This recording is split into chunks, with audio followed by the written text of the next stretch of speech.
Hello there, and welcome. Tonight I want to take you somewhere extraordinary, somewhere that exists in the quiet space between what we know and what we can only imagine. As you settle in, wherever you are, perhaps tucked beneath warm blankets, maybe resting on a comfortable couch, or even listening as you travel through the night, I want you to know that this journey we're about to take together is one of gentle wonder, of questions that don't demand answers but instead invite us to float in possibility. The night has a way of making the impossible seem just a little more possible, doesn't it? When the world grows quiet and the boundaries between waking and sleeping begin to blur, that's when the universe whispers its most intriguing secrets.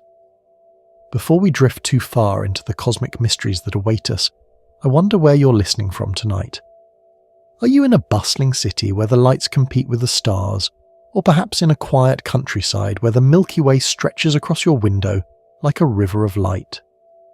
What time is it where you are? Is it that peaceful hour just before midnight when thoughts naturally turn inward?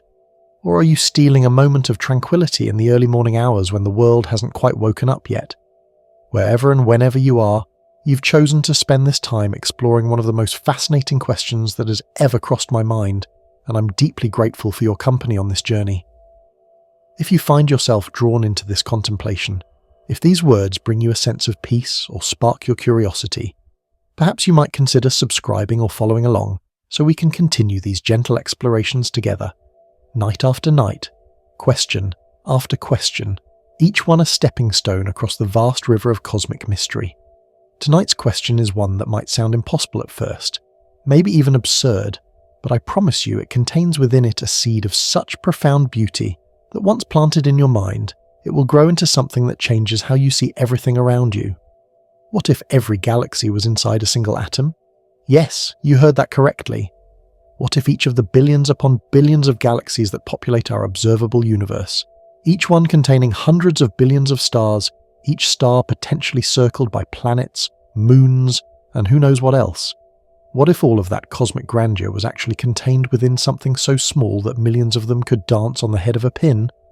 It's a question that seems to defy everything we think we know about size, about space, about the very nature of reality itself, and yet, as we'll discover together over the next few hours, this seemingly impossible idea touches on some of the deepest mysteries that real scientists grapple with every day.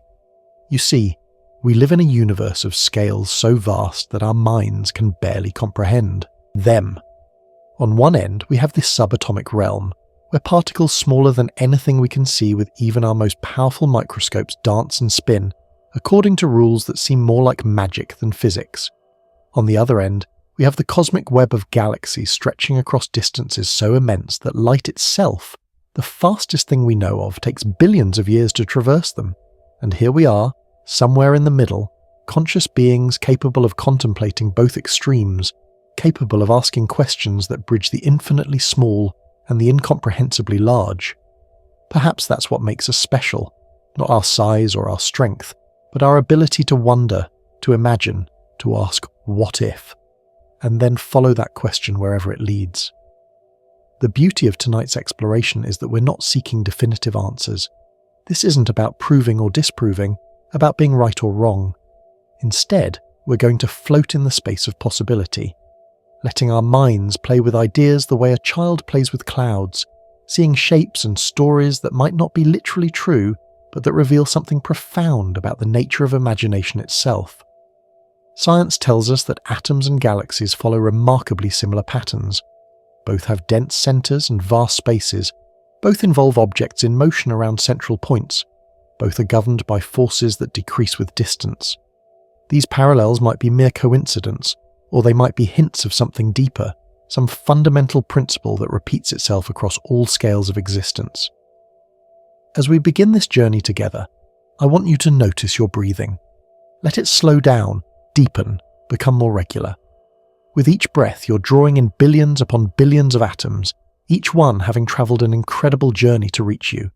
Some of these atoms were forged in the hearts of stars that died billions of years ago. Others have been part of oceans, mountains, other living beings. And if our wild speculation tonight has any truth to it, each of these atoms might contain entire universes, complete civilizations perhaps, beings looking up at their night sky wondering if they're alone, never imagining that their entire cosmos is just a tiny part of the breath you're taking right now. The thought is dizzying, isn't it? And yet also strangely comforting, suggesting that we're all connected in ways we can barely imagine. Let me paint you a picture of where we're headed tonight. We're going to start by exploring what we actually know about atoms, those tiny building blocks of everything we see and touch and are. We'll discover how scientists first imagined them as miniature solar systems, with electrons orbiting nuclei like planets around a sun, and how that picture evolved into something far stranger and more beautiful. Clouds of probability, waves of possibility, a quantum realm where things can be in multiple places at once, and where the act of observation itself changes what we observe. Then we'll zoom out to the cosmic scale, to galaxies and clusters of galaxies, to the vast cosmic web that looks remarkably like other networks we see in nature, neural networks in our brains, fungal networks in forests, the branching patterns of rivers and blood vessels. We'll explore how scientists use light itself as a messenger, catching ancient photons that have travelled for billions of years to tell us stories about distant galaxies and the atoms within them. We'll discover that the same fundamental forces that hold atoms together also sculpt galaxies, that the same quantum fields that give rise to particles also fill the vast spaces between stars.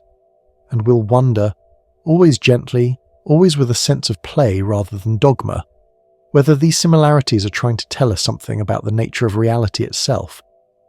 But more than just exploring the science, we're going to let ourselves dream a little. We're going to imagine what it would mean if every atom really did contain a galaxy, if every galaxy really was inside an atom of some larger universe. We'll consider the implications for time. Would 1 billion years in one of these atom galaxies pass in the blink of an eye at our scale? We'll ponder consciousness. Could there be aware beings at every scale, each thinking their level of reality is all there is? We'll even dare to wonder if we ourselves might be living inside an atom of some unimaginably vast being, our entire cosmic history just a fleeting quantum fluctuation in their world. Now, I know what some of you might be thinking.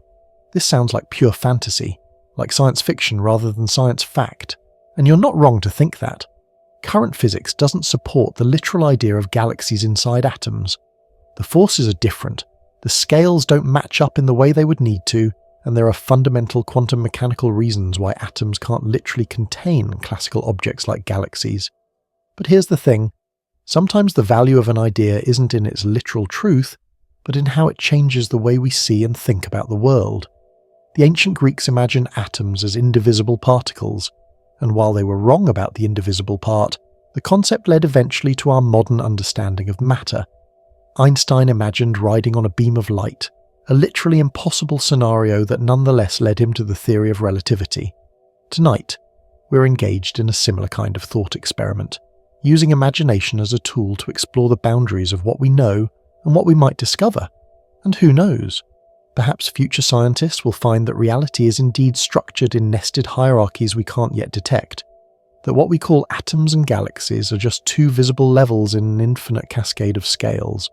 Perhaps they'll discover that the universe is holographic, with every part containing information about the whole, making our poetic idea of galaxies and atoms a metaphorical truth if, not literal one.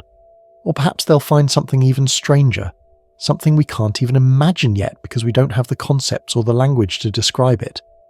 As you listen to my voice, as these ideas wash over you like gentle waves, I want you to let go of the need to judge them as true or false, possible or impossible.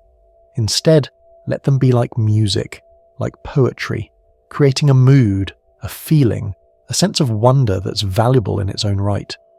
The universe doesn't care whether we understand it perfectly.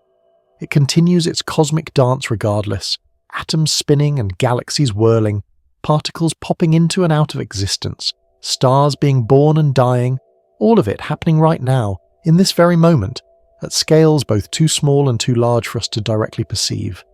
You know, there's something deeply peaceful about recognizing our place in this vast spectrum of scales. We're not insignificantly small, we're precisely the right size to be what we are.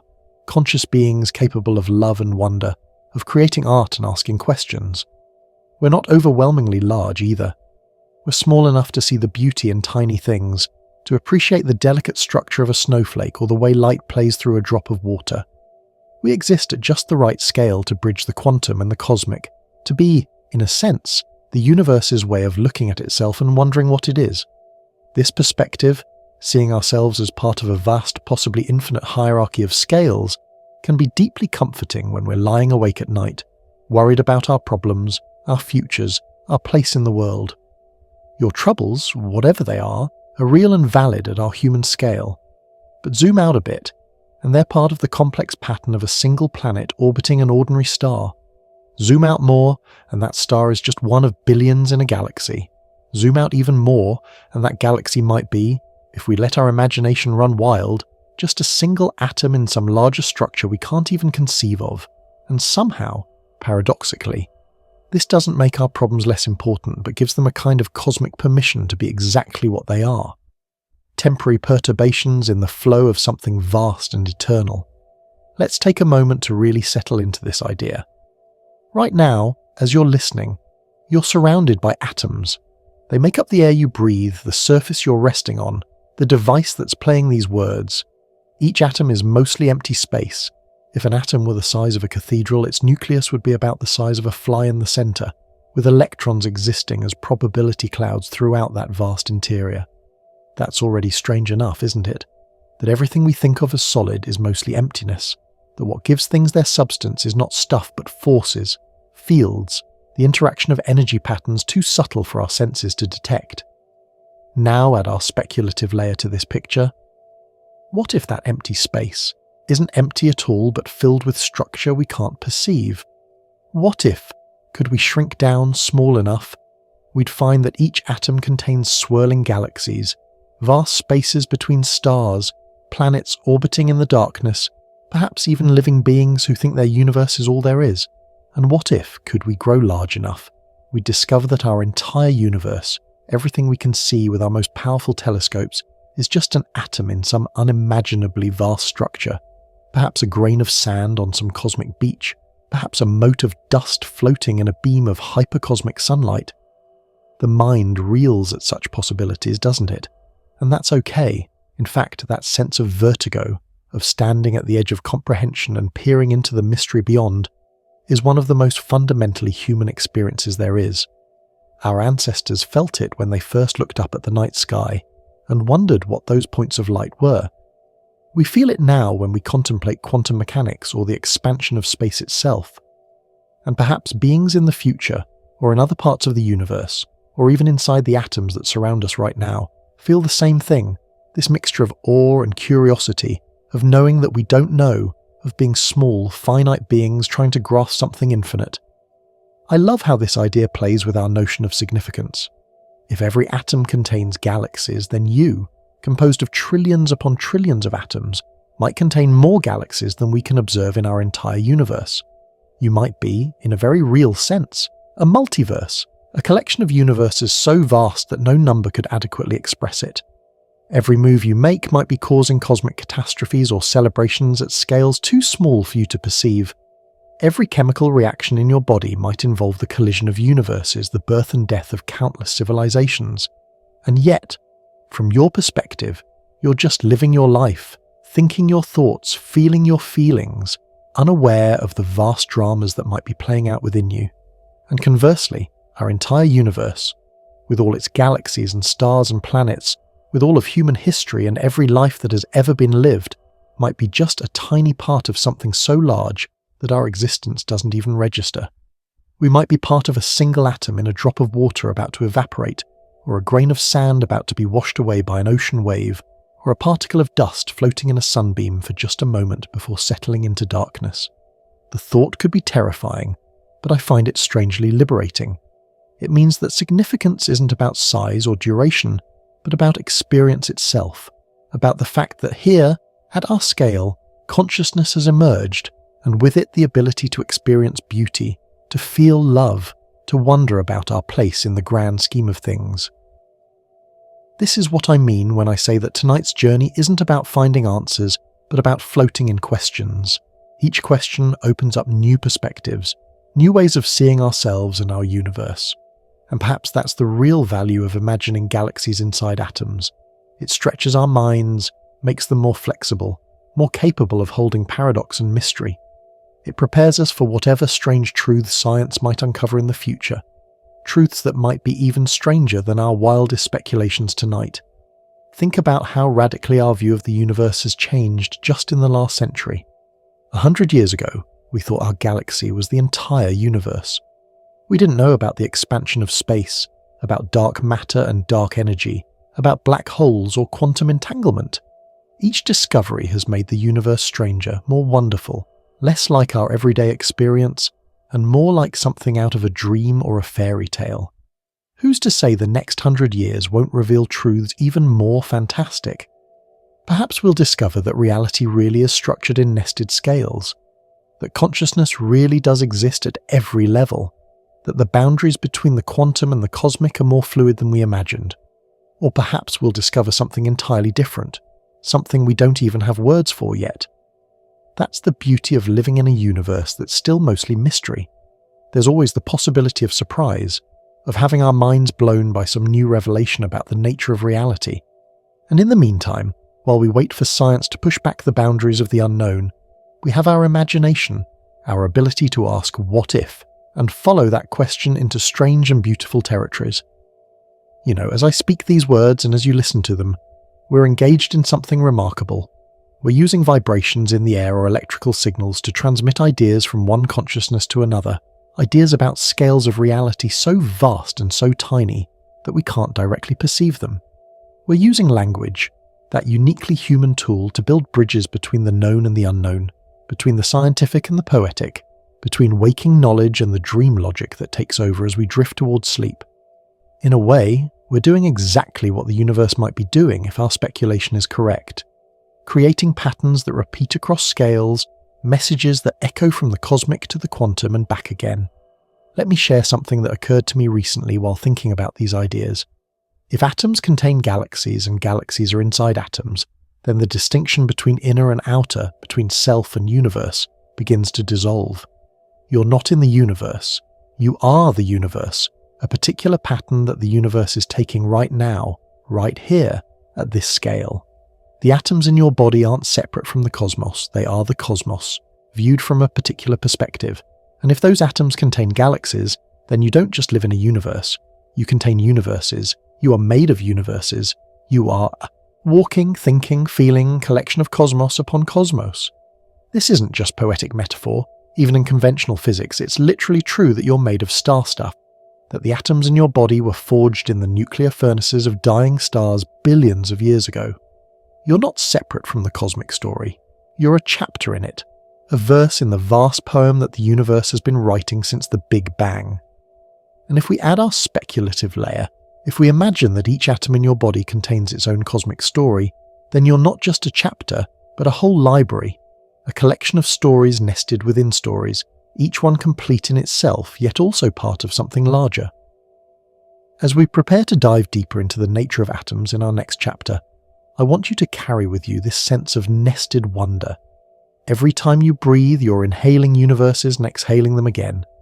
Every time your heart beats, it might be sending gravitational waves through countless galaxies contained within your blood cells. Every thought that passes through your mind might be accompanied by cosmic events at scales too small for us to detect. These ideas might not be literally true, probably aren't in the way we're imagining them, but they point towards something that is true.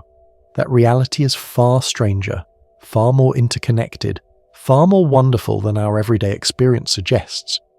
We live our lives at a particular scale, adapted by evolution to perceive and interact with objects ranging from millimeters to kilometers, from seconds to years. But the universe doesn't stop at the boundaries of our perception. It continues into the very small and the very large, into dimensions we can't directly access, into past and future times we'll never experience. And somehow, through science and imagination, through mathematics and poetry, through careful observation and wild speculation, we've found ways to extend our minds beyond the limits of our senses, to explore realms that no human eye will ever see directly. This is the gift of consciousness, perhaps its greatest gift, the ability to transcend our physical limitations through thought, to travel to the edge of the universe without leaving our beds, to shrink down to the quantum realm while remaining safely at our human scale. And tonight, we're exercising this gift together, you and I, as we contemplate the possibility that every galaxy is inside an atom, that every atom contains galaxies, that the universe is a vast, possibly infinite nesting of realities, each one complete, each one part of something larger, each one reflecting all the others like an infinite hall of mirrors. So as we continue on this journey together, as we explore the actual science of atoms and galaxies, and then let our imaginations run wild with the possibilities, remember that we're not trying to solve the universe like a puzzle. We're trying to experience it like a work of art, to let its mystery wash over us, to find peace in the not knowing even as we celebrate the little bits we do understand. The universe doesn't owe us explanations. It doesn't need to make sense to our human minds, but graciously, wonderfully, it allows us to observe it, to study it, to imagine it, to tell stories about it as we drift off to sleep. And speaking of drifting off to sleep, I hope that's beginning to happen for some of you. There's no rush, no pressure. Whether you stay awake for the entire journey or drift off somewhere along the way, you're doing exactly what you should be doing. These ideas will percolate through your mind whether you're conscious or not, creating new connections, opening new pathways of thought. Sometimes the best insights come not when we're actively thinking, but when we let our minds relax, when we float in that twilight space between waking and sleeping, where the rational and the imaginative can dance together. And now let us turn our attention to the atom itself, that tiny realm that might, just might, contain more than we ever imagined. When I say the word atom, what comes to your mind? Perhaps you picture something from a chemistry textbook, a nucleus surrounded by orbiting electrons looking like a miniature solar system. Or maybe you imagine something more abstract, a mathematical probability cloud, a quantum mechanical wave function. Both images are useful, both are incomplete, and both hint at the deep mystery we're exploring tonight. The possibility that atoms and galaxies might be more similar than we think, might even be the same phenomenon viewed at different scales. Let's start with what we think we know, and then gently, carefully, let our imagination elaborate on that foundation. An atom, we're told, is the smallest unit of ordinary matter that retains the properties of an element. But already in that simple definition, there's so much to wonder about. What do we mean by smallest? Smallest in terms of size, of mass, of significance? And what do we mean by ordinary matter when we've discovered that most of the universe is made of dark matter and dark energy that don't seem to interact with atoms at all? Even our basic definitions open doorways to mystery. The classic image of an atom, the one many of us learned in school, shows electrons as tiny particles orbiting a nucleus made of protons and neutrons, much like planets orbit a sun. This model, proposed by Ernest Rutherford and refined by Niels Bohr in the early 20th century, was revolutionary for its time. It explained many observed properties of atoms, and it had an appealing simplicity, a satisfying symmetry with the solar system that suggested some deep organizing principle might govern both the very small and the very large. But as quantum mechanics developed, this picture had to evolve, becoming stranger and more wonderful in the process. You see, electrons don't really orbit the nucleus like planets orbit a star. Instead, they exist in what physicists call probability clouds or orbitals, regions where an electron is likely to be found, but where its exact position at any moment is fundamentally uncertain. This isn't just because we can't measure precisely enough. It's because, at the quantum level, particles don't have exact positions until they're observed. They exist in a state of superposition, being potentially in many places at once, their location only becoming definite when we interact with them in some way. It's as if the universe at the smallest scales is made not of things but of possibilities, not of particles but of probabilities. Now, let's sit with that idea for a moment, because it's crucial to our journey tonight. If atoms are made of probabilities rather than definite particles, what does that mean for our speculation about galaxies inside atoms? Perhaps it means that each atom doesn't contain just one galaxy, but potentially infinite galaxies, all existing in superposition until some cosmic observation collapses them into a single reality. Perhaps what we call electron orbitals are actually the average positions of billions of galaxies swirling through dimensions we can't perceive. Perhaps the uncertainty principle itself is a result of trying to pin down the location of structures that exist across multiple scales simultaneously. These are wild thoughts, I know, thoughts that go far beyond what any physicist would endorse. But remember, we're not trying to do rigorous science tonight. We're exploring the landscape of possibility, using scientific concepts as launching pads for imagination.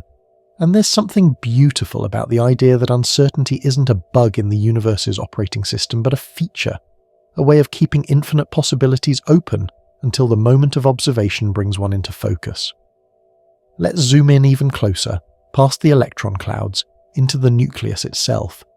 Here we find protons and neutrons, particles that we once thought were fundamental, but which we now know are made of even smaller things called quarks, bound together by the strong nuclear force carried by particles called gluons. The nucleus is incredibly dense. If you could somehow compress all of humanity into nuclear density, we would fit into a space smaller than a sugar cube. And yet, even the nucleus is mostly empty space, with quarks occupying only a tiny fraction of the nuclear volume, the rest filled with a seething foam of virtual particles popping into and out of existence, borrowing energy from the vacuum itself for brief moments before disappearing again. This quantum foam, as physicists sometimes call it, might be key to our speculation. What if what we perceive as empty space inside atoms is actually teeming with structure at scales we can't detect? What if those virtual particles that appear and disappear are actually entire universes being born and dying in fractions of a second from our perspective, but lasting billions of years from theirs? Time, after all, after is relative.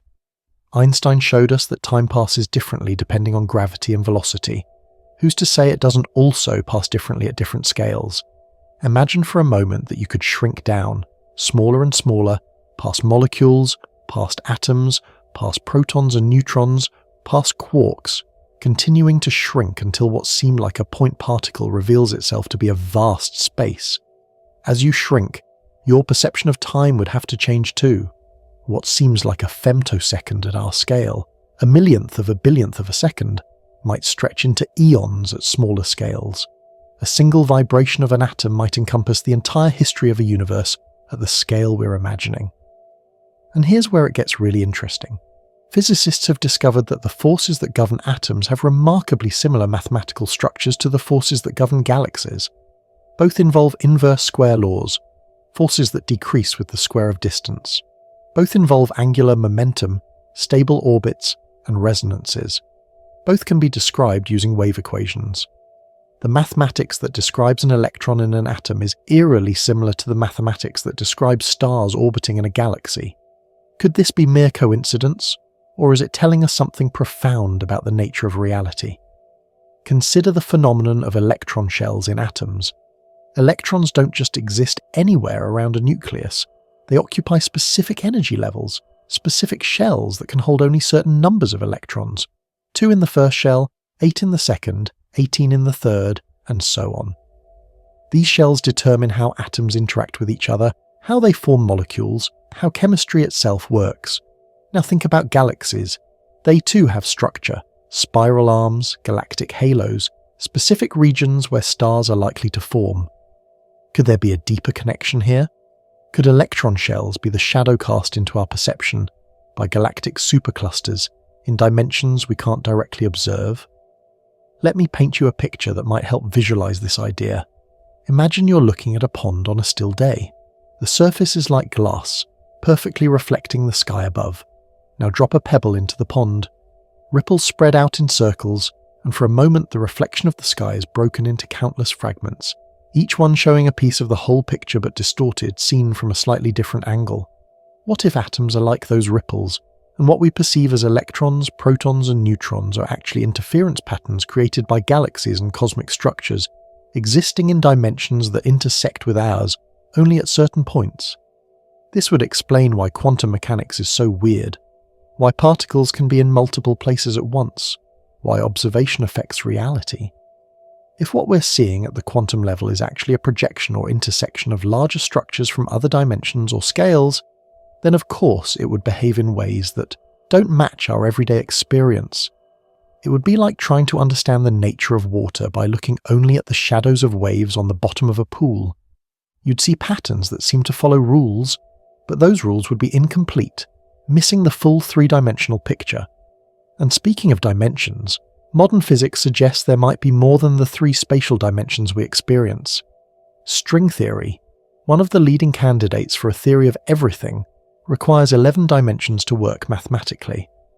Most of these dimensions, the theory suggests, are compactified, rolled up so small that we can't perceive them directly. But what if those extra dimensions aren't empty? What if they're where our atom galaxies exist, vast spaces that seem point-like to us only because we're seeing them edge on, like looking at a piece of paper from the side and seeing only a line? The more we explore modern physics, the stranger atoms become. Take quantum entanglement, for instance. Two particles that have interacted can become entangled, meaning that measuring one instantly affects the other, no matter how far apart they are. Einstein called this spooky action at a distance, and it troubled him because it seemed to violate the principle that nothing can travel faster than light. But what if entangled particles are connected through dimensions we can't perceive? What if they're actually part of the same structure, like two fingertips of a hand whose palm exists in a dimension we can't see? If atoms contain galaxies, then quantum entanglement might be telling us something about how these nested realities communicate with each other. Perhaps information can flow between scales in ways that bypass the normal limitations of space and time. Perhaps when we measure an electron and collapse its wave function, we're not just affecting a particle but sending ripples through entire universes contained within that particle. Perhaps the conscious act of observation is itself a transdimensional phenomenon, a bridge between scales of reality.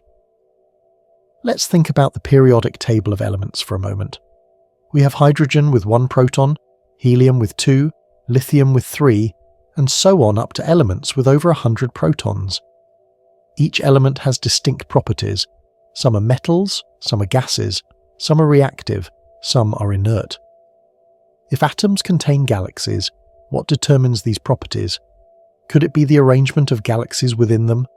Could gold atoms contain galaxies arranged in one pattern, while lead atoms contain them in another? Could the difference between oxygen and nitrogen be not just 1 proton, but billions of galaxies arranged in subtly different configurations? This might seem absurd, but consider how properties emerge at different scales in systems we can observe. A single water molecule doesn't have the property of wetness. Wetness emerges only when many water molecules interact. A single neuron doesn't have consciousness. Consciousness emerges from the interaction of billions of neurons. Could the properties of atoms similarly emerge from the interaction of countless galaxies we can't perceive? Could chemistry itself be a kind of cosmic sociology, the study of how universe communities interact when brought close together? And what about radioactivity? Some atoms are unstable, spontaneously ejecting particles and transforming into different elements. In conventional physics, this is described as a quantum mechanical process, fundamentally random, predictable only in terms of probabilities. But what if radioactive decay is actually the result of cosmic events within atoms? What if when an atom emits an alpha particle, 2 protons and 2 neutrons bound together, it's actually ejecting a cluster of galaxies that have reached some critical configuration? What if the half-life of a radioactive element is actually the average time it takes for certain cosmic processes to unfold within the atom universes? These ideas become even more intriguing when we consider nuclear fusion, the process that powers stars. When hydrogen atoms fuse to form helium in the core of a star, enormous energy is released. In conventional physics, this energy comes from converting a tiny amount of mass into energy, according to Einstein's E-mc2. But what if fusion is actually the merging of universe clusters? What if the energy released is the result of cosmic collisions and reorganizations happening at scales too small for us to observe? The violence of stellar fusion might be matched by equally violent events within atoms, entire galaxies colliding and merging in what to us seems like a simple nuclear reaction. Let me take you deeper into the quantum realm, into something physicists call the zero-point energy field. Even in the absolute vacuum of space, even at absolute zero temperature where all thermal motion stops, there's still energy. Virtual particles constantly appear and disappear, borrowing energy from the vacuum and paying it back before the universe notices, so to speak. This zero-point energy is enormous. Some calculations suggest that the energy in a cubic centimetre of empty space could boil all the oceans on Earth. Where does this energy come from? What are these virtual particles? If atoms contain galaxies, perhaps the zero-point energy field is actually the accumulated energy of all those hidden universes. Perhaps virtual particles are glimpses of galaxies, and cosmic structures briefly intersecting with our scale of reality before retreating back to their own dimensional space. Perhaps what we call empty space is actually full to bursting with realities we can't perceive, and the quantum vacuum is our only hint of this hidden fullness. Consider also the wave-particle duality of matter. Every particle can behave as a wave, and every wave can behave as a particle. Light, which we usually think of as a wave, comes in discrete packets called photons. Electrons, which we usually think of as particles, create interference patterns like waves. This duality has puzzled physicists for over a century. But what if it's telling us that particles and waves are just different ways of perceiving the same multi-scale phenomenon? What if an electron appears as a particle when we're seeing a galaxy cluster edge on, and as a wave when we're seeing its gravitational effect spread across dimensional boundaries? The double-slit experiment, one of the most famous and puzzling in all of physics, demonstrates this duality beautifully. Send electrons one at a time through two slits, and they create an interference pattern as if each electron went through both slits simultaneously. But observe which slit the electron goes through, and the interference pattern disappears. The electron behaves like a particle going through just one slit. This has led to all sorts of interpretations, from consciousness collapsing wave functions to parallel universes where the electron takes all possible paths. But what if the answer is simpler and stranger? What if each electron contains galaxies, and when we don't observe it, those galaxies can spread out, explore multiple paths, creating the interference pattern, and when we do observe it, we force those galaxies to commit to a single configuration, a single path. The act of observation might be like shining a light into a dark room. Suddenly everything has to be somewhere specific, can't be spread out in quantum superposition anymore.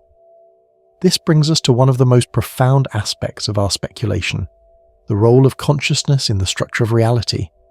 If atoms contain galaxies and galaxies exist within atoms, then consciousness, at least our form of it, exists at a very specific scale, able to perceive neither the galaxies within atoms nor the larger structures our universe might be part of. We're like characters in a book who can read only the page we're on, unaware of the chapters before and after, unaware even that we're in a book at all. But perhaps consciousness exists at every scale. Perhaps there are beings within the atoms of our bodies, looking up at their night sky, wondering if they're alone. Perhaps there are beings for whom our entire universe is just a mote of dust, who manipulate galaxies the way we manipulate atoms. Perhaps consciousness is the one thing that exists at every scale, the thread that connects all these nested realities, the observer that collapses wave functions at every level simultaneously. Think about your own consciousness for a moment. Where exactly is it? Is it in your brain? But your brain is made of neurons, and neurons are made of molecules, and molecules are made of atoms. If atoms contain galaxies, does that mean your consciousness somehow encompasses billions of universes? Or is consciousness something that emerges from the interaction of atoms but exists independently of them, like how a symphony emerges from an orchestra but isn't located in any single instrument? These questions bring us to the edge of what science can currently address, into the realm of philosophy and speculation. But that's exactly where we want to be tonight, in that twilight zone between the known and the unknown, between sleeping and waking, between the scientific and the poetic. Because sometimes it's in these liminal spaces that the most profound insights arise, not as proven facts, but as intuitions, feelings, new ways of seeing that can later be refined into testable hypotheses. As we've explored the atom tonight, we've seen how what seems simple, a nucleus surrounded by electrons, is actually incomprehensibly complex. We've seen how the closer we look, the stranger things become, how particles dissolve into probabilities, how forces emerge from field fluctuations, how the vacuum itself seethes with hidden energy. And we've imagined, just imagined, that this complexity might hide even greater wonders, entire universes nested within universes, galaxies within atoms within galaxies within atoms, an infinite regress of realities, each complete in itself, yet part of something larger. Whether or not this is literally true, and current science suggests it isn't, at least not in the way we've imagined, the exercise of imagining it changes how we see the world. A glass of water becomes an ocean of universes. A breath of air becomes a cosmic wind carrying galaxies in and out of our lungs. Our own bodies become meeting places for infinite realities, temporary arrangements of atoms that might themselves be entire cosmos, each with its own history, its own story, its own conscious observers, wondering about their place in the grand scheme of things. And isn't there something beautiful about that uncertainty, that not knowing? We could live in a universe that's exactly what it seems. Atoms are just atoms, galaxies are just galaxies, and we're biological machines that happen to evolve on a random planet. Or we could live in something far stranger, far more wonderful, where every scale of reality mirrors every other, where consciousness permeates everything, where what we call the universe is just one note in an infinite symphony we're only beginning to hear. The fact that we don't know, can't know with our current understanding, means the mystery remains alive.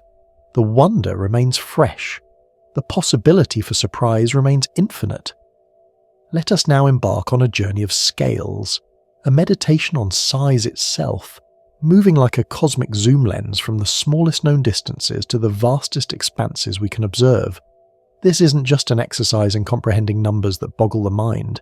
It's an exploration of how reality might be structured like a vast musical composition, with themes that repeat at different octaves, patterns that echo across scales so different that they might as well be different universes entirely.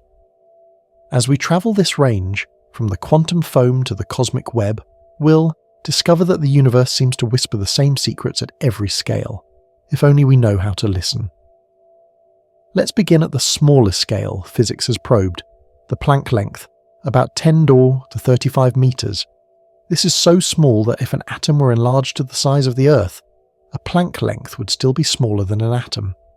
At this scale, space itself might not be smooth but granular, made of discrete units like pixels on a screen, but pixels so fine that we can't detect them with any instrument we can imagine building.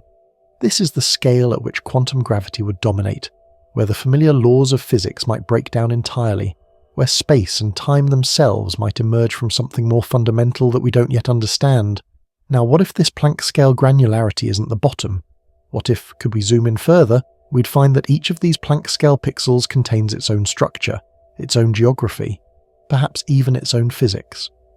What if the reason we can't probe below the Planck length isn't because nothing exists there, but because our entire universe, with all its physical laws and constants, is confined to a particular scale, like how a character in a painting can't step out of the canvas to see what lies beyond?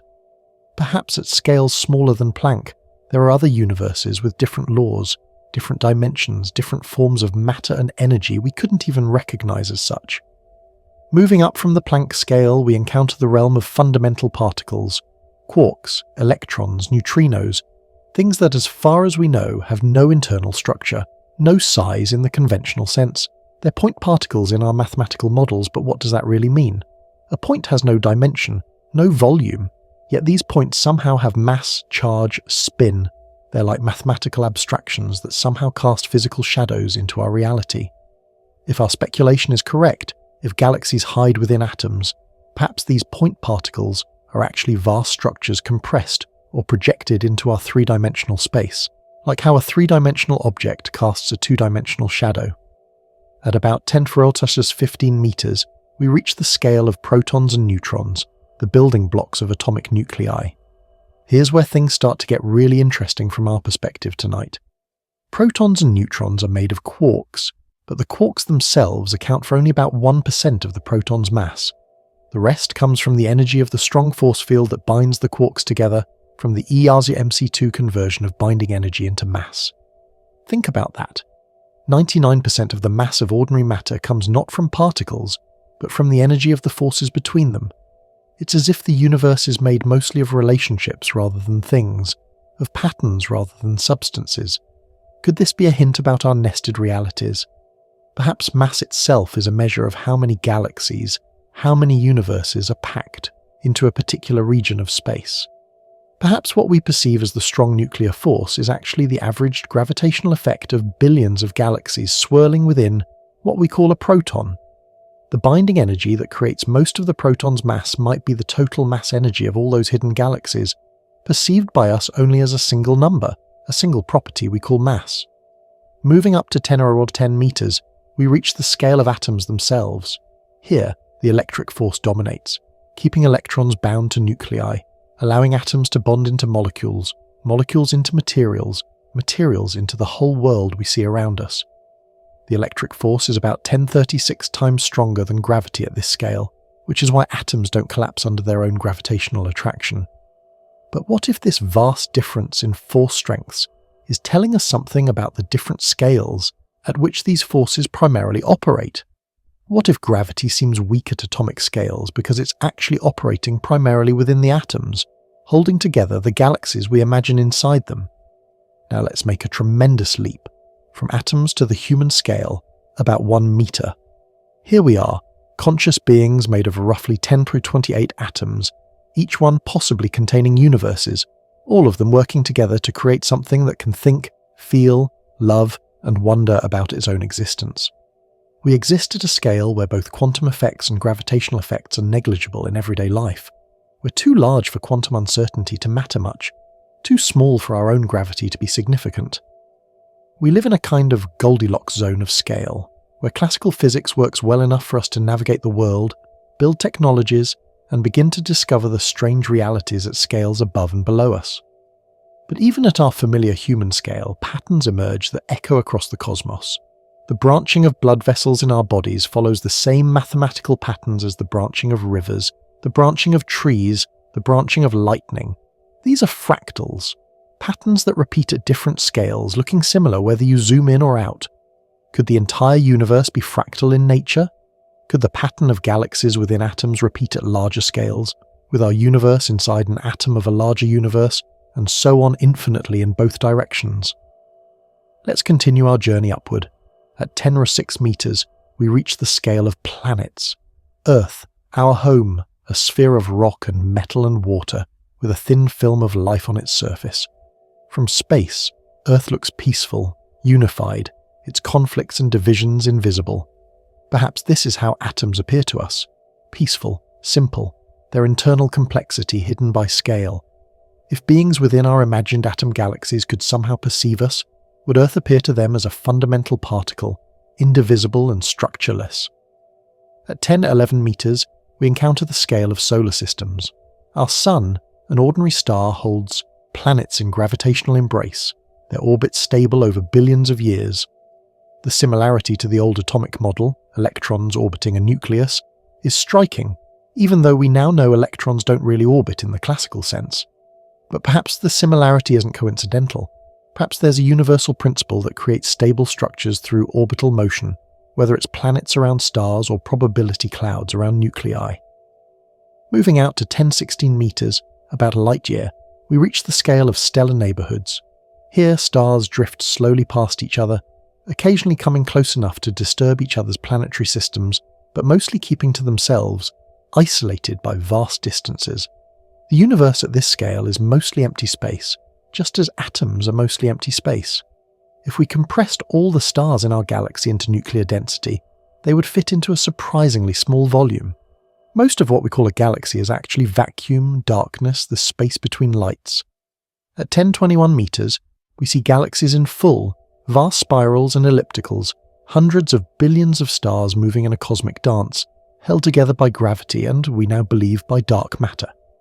Galaxies have structure, spiral arms, central bulges, halos, that emerges from the collective behavior of billions of stars, just as atoms have structure that emerges from the behavior of electrons and nuclear particles, and galaxies rotate, with stars orbiting the galactic center much like planets orbit stars, another echo of pattern across scales. But here's where it gets strange. The rotation of galaxies doesn't follow the laws we'd expect from the visible matter alone. Stars at the edges of galaxies orbit faster than they should, implying there's far more mass present than we can see. Dark matter, invisible and mysterious, making up about 85% of all matter in the universe. What if dark matter is somehow related to our scale-spanning hypothesis? What if it's the gravitational effect of matter existing at other scales, in other dimensions, galaxies within atoms or atoms within galaxies that we can only perceive through their gravitational influence? At 10-24 meters, we see galaxy clusters, groups of galaxies bound together by gravity, the largest gravitationally bound structures in the universe. These clusters are connected by filaments of galaxies, creating a cosmic web that spans the observable universe. When we map this web, It looks remarkably like other networks we see in nature: neural networks in the brain, fungal networks in soil, the internet. The same mathematical principles seem to govern network formation at vastly different scales. Could this be because all these networks are actually manifestations of the same underlying structure, viewed at different scales? And finally, at about 10^26 meters, we reach the edge of the observable universe, the limit of what we can see because light from beyond hasn't had time to reach us since the Big Bang. But this isn't the edge of everything. It's just the edge of what we can observe from our particular point in space and time. The actual universe might be infinite, or it might curve back on itself, or it might be one of infinite universes in a multiverse. We simply don't know. But consider this.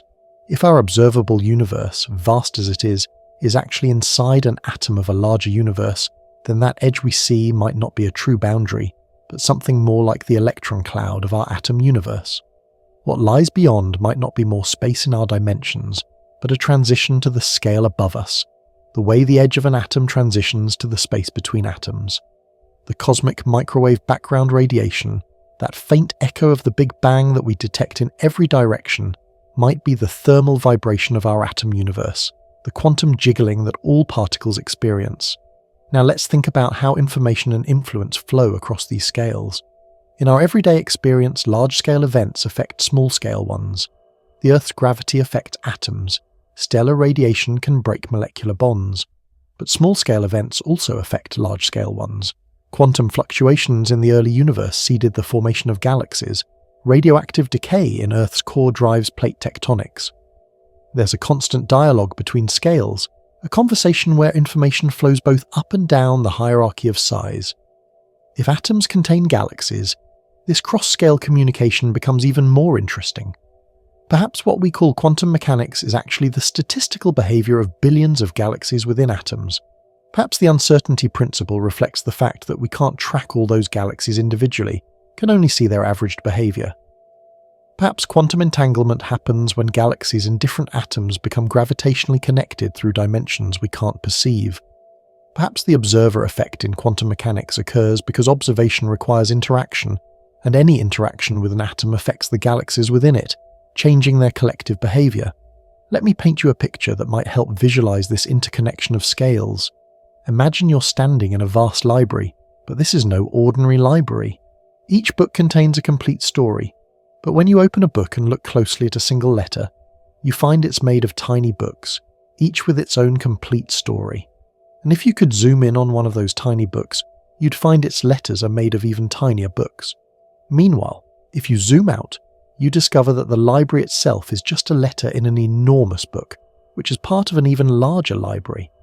This is the kind of reality we're imagining, not a simple hierarchy but an infinite nesting, where every level is complete in itself yet part of something larger, where every story is both a universe and a letter in another story. The beauty of this vision is that it doesn't privilege any particular scale. We're not at the center of this hierarchy, there is no center. Every scale is equally valid, equally real, equally important. The beings in our imagined atom galaxies, if they exist, are just as real as we are. And if our universe is inside an atom of a larger reality, we're just as real as whatever beings might exist at that scale. This perspective can be both humbling and empowering. Humbling because it suggests we're not the pinnacle of creation, not the only conscious observers in existence, possibly not even particularly important in the grand scheme of things, but empowering because it means we're part of something infinitely vast and complex, something where every part reflects the whole, where understanding our own scale helps us understand all scales, where the poetry of existence plays out equally at every level. Think about the implications for science. If reality has this nested structure, then studying the very small and the very large aren't separate endeavours. They're the same endeavour viewed from different angles. Particle physics and cosmology might be studying the same thing at different scales. The Large Hadron Collider, smashing particles together at enormous energies, might be creating not just new particles but new universes, big bangs at scales too small for us to recognise as such. Meanwhile, astronomers studying the large-scale structure of the universe might be mapping the inside of a single particle in a larger reality. This could explain some of the strange coincidences in physics, the fine-tuning that makes our universe suitable for stars, planets, and life. If universes exist at every scale, then perhaps only those with the right properties can support the kind of complexity that leads to conscious observers. We observe a universe suitable for us not because it was designed for us, but because we couldn't exist in universes with different properties. And perhaps the same is true at every scale. The atom galaxies we imagine would have their own fine-tuning, their own fundamental constants that allow them to support complexity and perhaps consciousness. Let's consider time in this multi-scale reality. We mentioned earlier that time might flow differently at different scales, but let's explore that more deeply. In relativity, time is relative. It passes differently depending on gravity and velocity. Near a black hole, time slows down relative to regions of weaker gravity. At speeds approaching the speed of light, time dilates. Could scale itself affect the flow of time? Could 1 billion years at the scale of our imagined atom galaxies pass in what we perceive as a fraction of a second? If so, then the atoms in our bodies might be experiencing epic histories while we experience a single heartbeat. Civilizations might rise and fall. Entire cosmic stories might play out in the time it takes us to blink. And conversely, our entire history, from the Big Bang to whatever end awaits our universe, might be just a brief fluctuation at a larger scale, a quantum event lasting less than a moment in the perception of beings for whom our universe is just an atom. This temporal telescoping adds another layer to our contemplation. We're not just nested in space, but in time, existing at a particular tempo in the vast symphony of existence. Other scales play their parts at different tempos, some so fast we perceive them as particle vibrations, others so slow we perceive them as the expansion of space itself. But it's all one piece of music, one story told at different speeds, one reality experienced from different temporal perspectives. As we near the end of this exploration of scales, let's return to the human perspective, to you lying there, listening, breathing, existing at your particular scale in this possibly infinite hierarchy. Every atom in your body has been on an incredible journey. Hydrogen atoms formed in the first minutes after the Big Bang have been parts of stars, planets, oceans, other living beings. Heavier atoms were forged in stellar cores or in the violent explosions of supernovas, scattered across space, gathered again by gravity, incorporated into Earth, into life, into you. If those atoms contain galaxies, then you're not just made of cosmic history. You're made of cosmic histories, plural, countless universes with their own stories, their own journeys, all coming together temporarily in the pattern that is you. When you die, those atoms will disperse, become parts of other things, carry their hidden galaxies to new configurations, new stories. You're not separate from the universe. You're a temporary arrangement of universes, a brief gathering of infinities, a moment when countless scales of reality converge to create something capable of contemplating its own existence. And perhaps that's the most remarkable thing about consciousness. It seems to be the one phenomenon that can reach across scales, that can contemplate both atoms and galaxies, that can imagine realities beyond its direct perception. Your mind, right now, is holding images of things billions of times smaller and billions of times larger than itself. You're bridging scales that seem utterly disconnected, finding patterns that repeat across incomprehensible differences in size. That ability itself might be the most magical thing in the universe, the thing that connects all scales, that makes the infinite nesting of realities more than just a curious arrangement, but a unified, self-aware whole. As we prepare to move into our next contemplation about what science actually observes when it peers into the very small and the very large, carry with you this sense of scales within scales, of patterns repeating across incomprehensible ranges of size. Remember that you exist not at the center of this hierarchy, there is no center, but at a particular vantage point that allows you to perceive and wonder about the scales above and below. You're not just in the universe, you're a scale of the universe, a perspective through which the cosmos examines itself. A conscious moment in an infinite cascade of moments, each one complete, each one part of something larger, each one reflecting all the others in ways we're only beginning to imagine. The journey across scales we've taken tonight, from the Planck length to the observable universe and beyond, isn't just about comprehending size. It's about recognizing that reality might be far more interconnected than we imagine, that what seems separate at one scale might be unified at another, that the boundaries we perceive might be artifacts of our limited perspective rather than fundamental features of existence, And in recognizing this, we open ourselves to a kind of cosmic empathy, a sense of connection not just with the universe at our scale, but with possible universes at all scales, all of them equally real, equally valid, equally part of the grand mystery we're all embedded in. Now we turn our gaze to the magnificent instruments humanity has created to extend our senses beyond their natural limits. Those patient mechanical eyes and ears that listen to the universe's whispers across scales we could never directly perceive. These telescopes and detectors, particle accelerators and spectrometers, are more than just tools. They're bridges between the human scale and the cosmic, between the quantum realm and our classical world, gathering clues that might, just might, hint at the nested realities we've been contemplating. Tonight, let's explore what these instruments actually show us, what science has discovered that feeds our imagination about galaxies within atoms and atoms within galaxies. Picture, if you will, the Hubble Space Telescope, floating in the darkness above Earth's atmosphere, its mirror eye turned toward the depths of space. For over 3 decades, this remarkable instrument has been our window into the cosmic past, catching light that has travelled for billions of years to reach us.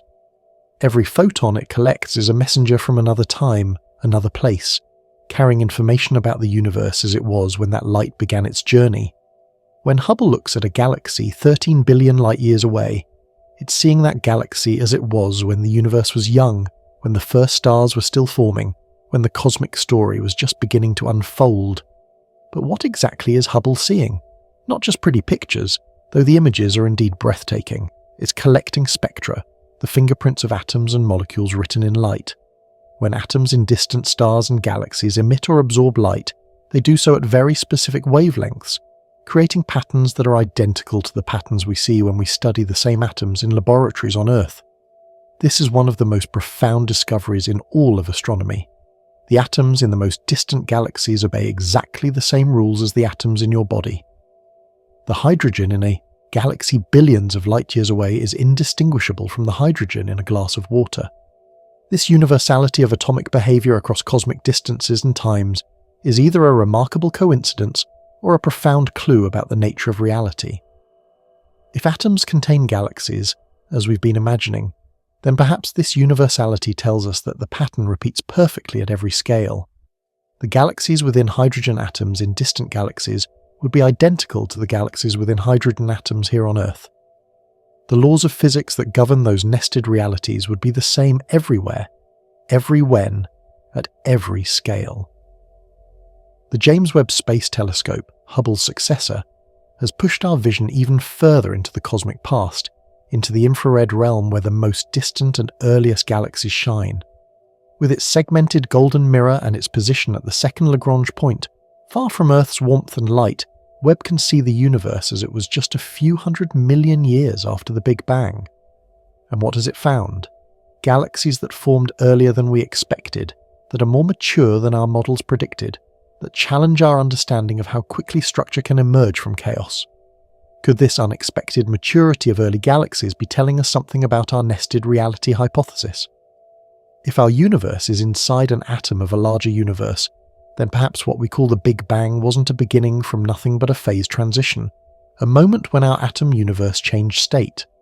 Perhaps those surprisingly mature early galaxies aren't really early at all, but are structures that existed before our current cosmic phase began, remnants or patterns from previous cycles we can barely glimpse. Let's shift our attention from the very large to the very small, to the Large Hadron Collider buried beneath the border between France and Switzerland. This magnificent machine accelerates protons to speeds so close to the speed of light that their mass increases 7,000 times, then smashes them together with such violence that the collision temperature exceeds anything that has existed naturally in the universe since microseconds after the Big Bang. In these collisions, the kinetic energy of the protons converts into matter. New particles spring into existence, live for tiny fractions of seconds, then decay into other particles. What if these particle collisions are actually creating new universes at scales too small for us to perceive as such? What if every time we smash protons together at these enormous energies, we're creating big bangs, entire cosmic histories that play out in what we perceive as the brief life of unstable particles? The Higgs boson, discovered at the LHC in 2012, lives for only about 10 or 22 seconds before decaying. But if time flows differently at different scales, those 10 or 22 seconds might encompass billions of years of history in the universe created by the collision. Civilizations might rise and fall, conscious beings might live entire lives, all in what we measure as less than a trillionth of a second. The detectors at the LHC, Atlas, CMS, ALICE, LHCb, are some of the most complex machines ever built, containing millions of sensors arranged in layers like cosmic onions. They track the paths of particles emerging from collisions, measure their energies and momenta, identify what type of particles they are. The data they collect is staggering. The LHC generates about 25 gigabytes of data per second when running, enough to fill millions of DVDs per year. Hidden in this data might be clues about the structure of reality at the smallest scales, patterns that could hint at galaxies within atoms if we knew how to read them. Consider what we've learned from particle physics about the vacuum of space. Far from being empty, the vacuum seethes with virtual particles, particle-antiparticle pairs that spring into existence and annihilate each other on timescales, so short we can't observe them directly. But we can observe their effects. They cause the Lamb shift in hydrogen atoms, they create the Casimir effect between parallel plates, they contribute to the magnetic moment of electrons.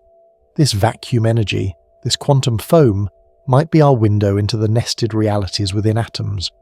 Perhaps those virtual particles are actually glimpses of the galaxies within atoms, briefly becoming visible at our scale before retreating to their own dimensional space. Now let's turn to gravitational wave observatories. LIGO, Virgo, CAGRA, perhaps the most sensitive instruments ever built. These detectors can measure distortions in space-time smaller than 1,000th of the width of a proton, detecting the ripples created when black holes collide billions of light-years away. Every detection is a confirmation that space-time itself is a dynamic, flexible medium that can be stretched and squeezed, that carries information across cosmic distances at the speed of light. But gravitational waves might be telling us more than we realize. If our universe is nested within larger structures, then the gravitational waves we detect might not all originate from within our observable universe. Some might be echoes from the scale above us, from events in the universe for which ours is just an atom.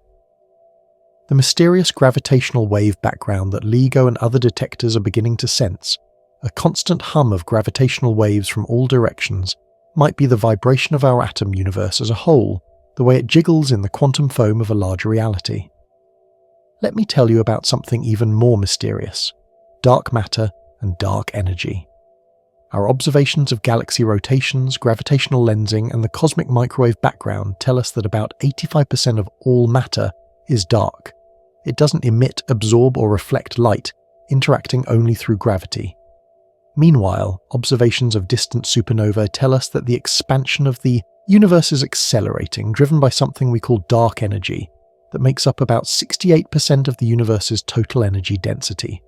Together, dark matter and dark energy constitute 95% of everything, meaning that all the atoms, all the light, all the normal matter and energy we can see makes up just 5% of reality.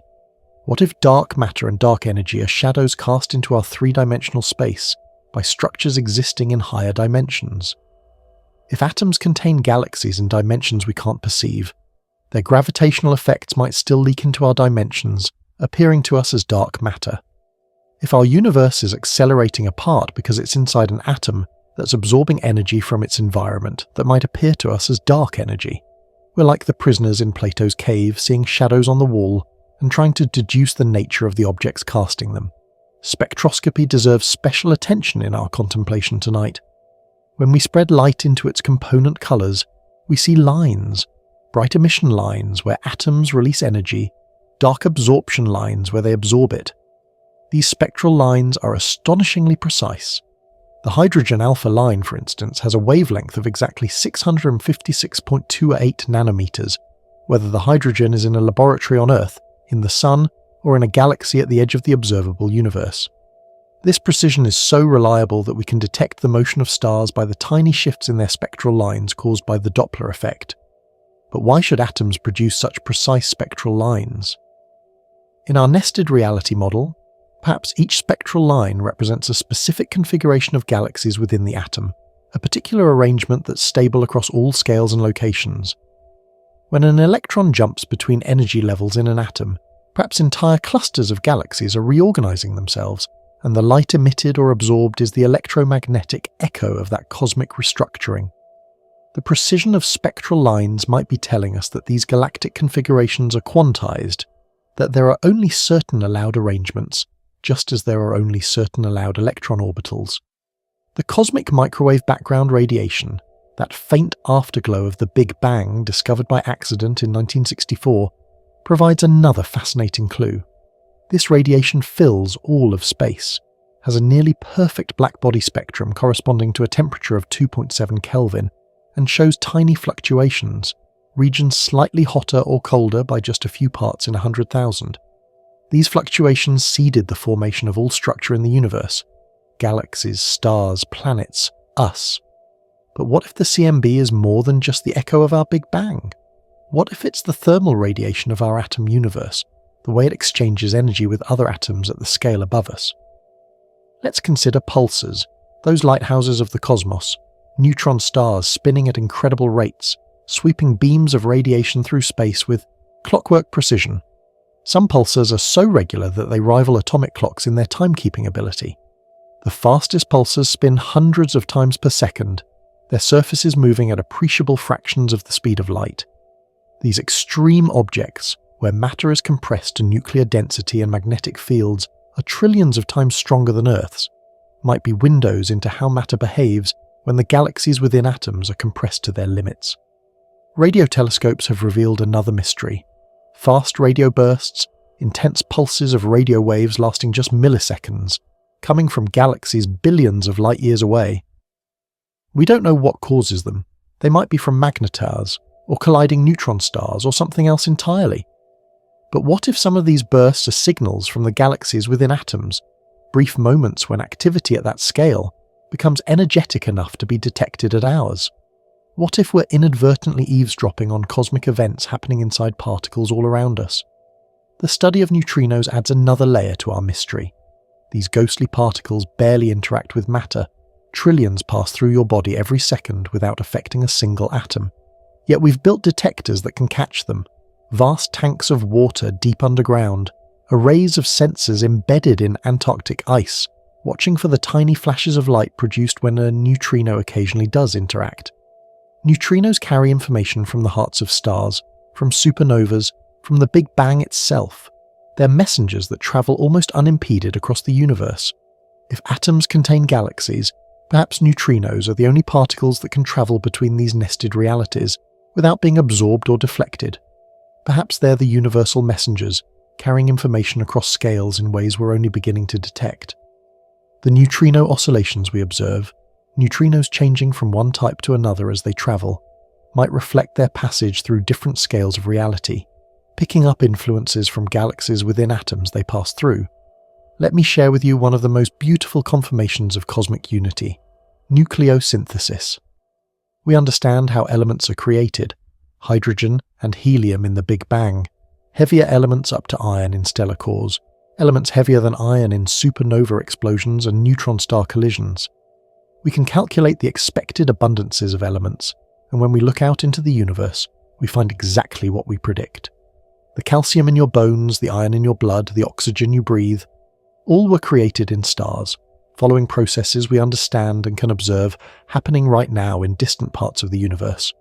This cosmic chemistry extends our contemplation of nested realities. If atoms are created in stars and supernovas, and if atoms contain galaxies, then stars are not just element factories, they're universe factories, creating new cosmos with every fusion reaction. A supernova isn't just spreading heavy elements through space, it's dispersing billions of universes, each with its own potential for complexity, life, consciousness. We're made not just of star stuff, but of universe stuff, countless cosmos bound together in the pattern that is you. Space missions have given us unprecedented views of the universe across the electromagnetic spectrum. The Chandra X-ray Observatory shows us the hot gas in galaxy clusters, the accretion disks around black holes, the remnants of supernovas. The Spitzer and now the Webb infrared telescopes peer through cosmic dust to see stars being born, planets forming, the warm glow of the early universe. Radio telescopes like ALMA and the VLA map cold gas and dust, track molecular clouds, listen to the radio whispers of distant galaxies. Each wavelength tells a different part of the cosmic story, and remarkably, they all fit together into a coherent picture.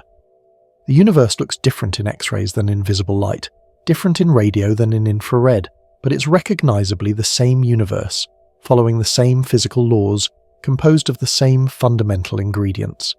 This consistency across wavelengths and scales might be telling us that our nested reality, if it exists, maintains its structure across all forms of observation.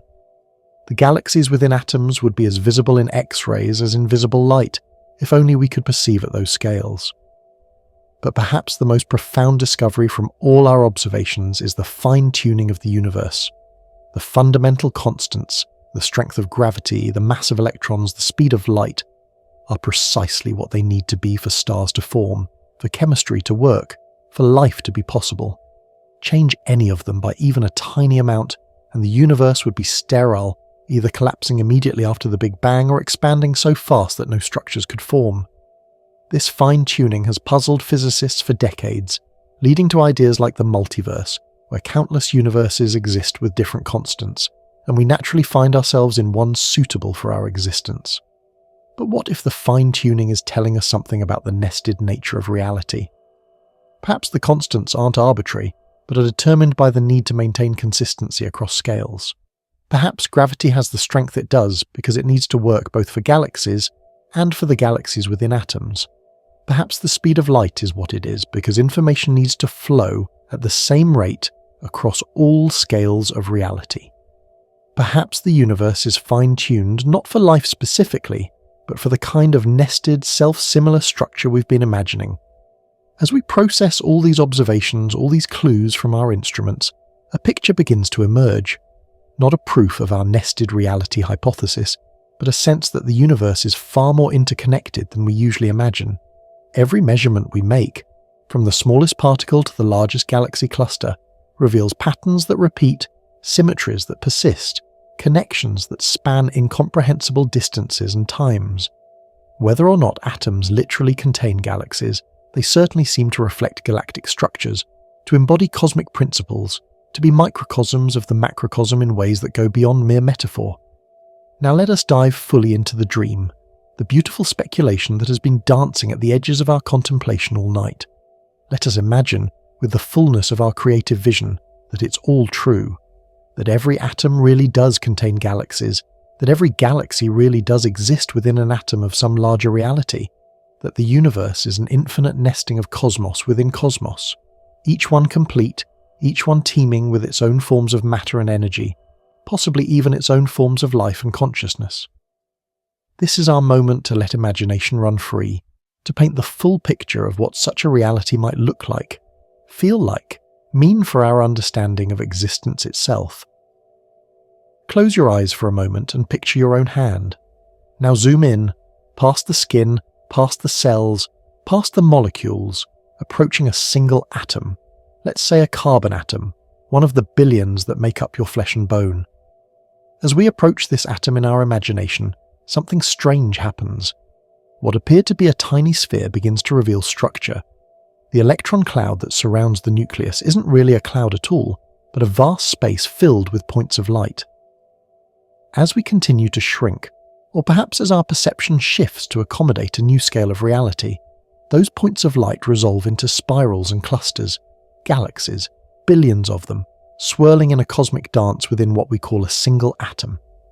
The nucleus of our carbon atom, that tiny dense core, reveals itself to be not a simple cluster of protons and neutrons, but a supermassive structure, perhaps a giant black hole or a dense galactic supercluster, around which these billions of galaxies orbit in patterns that, from our normal scale, we interpret as electron orbitals.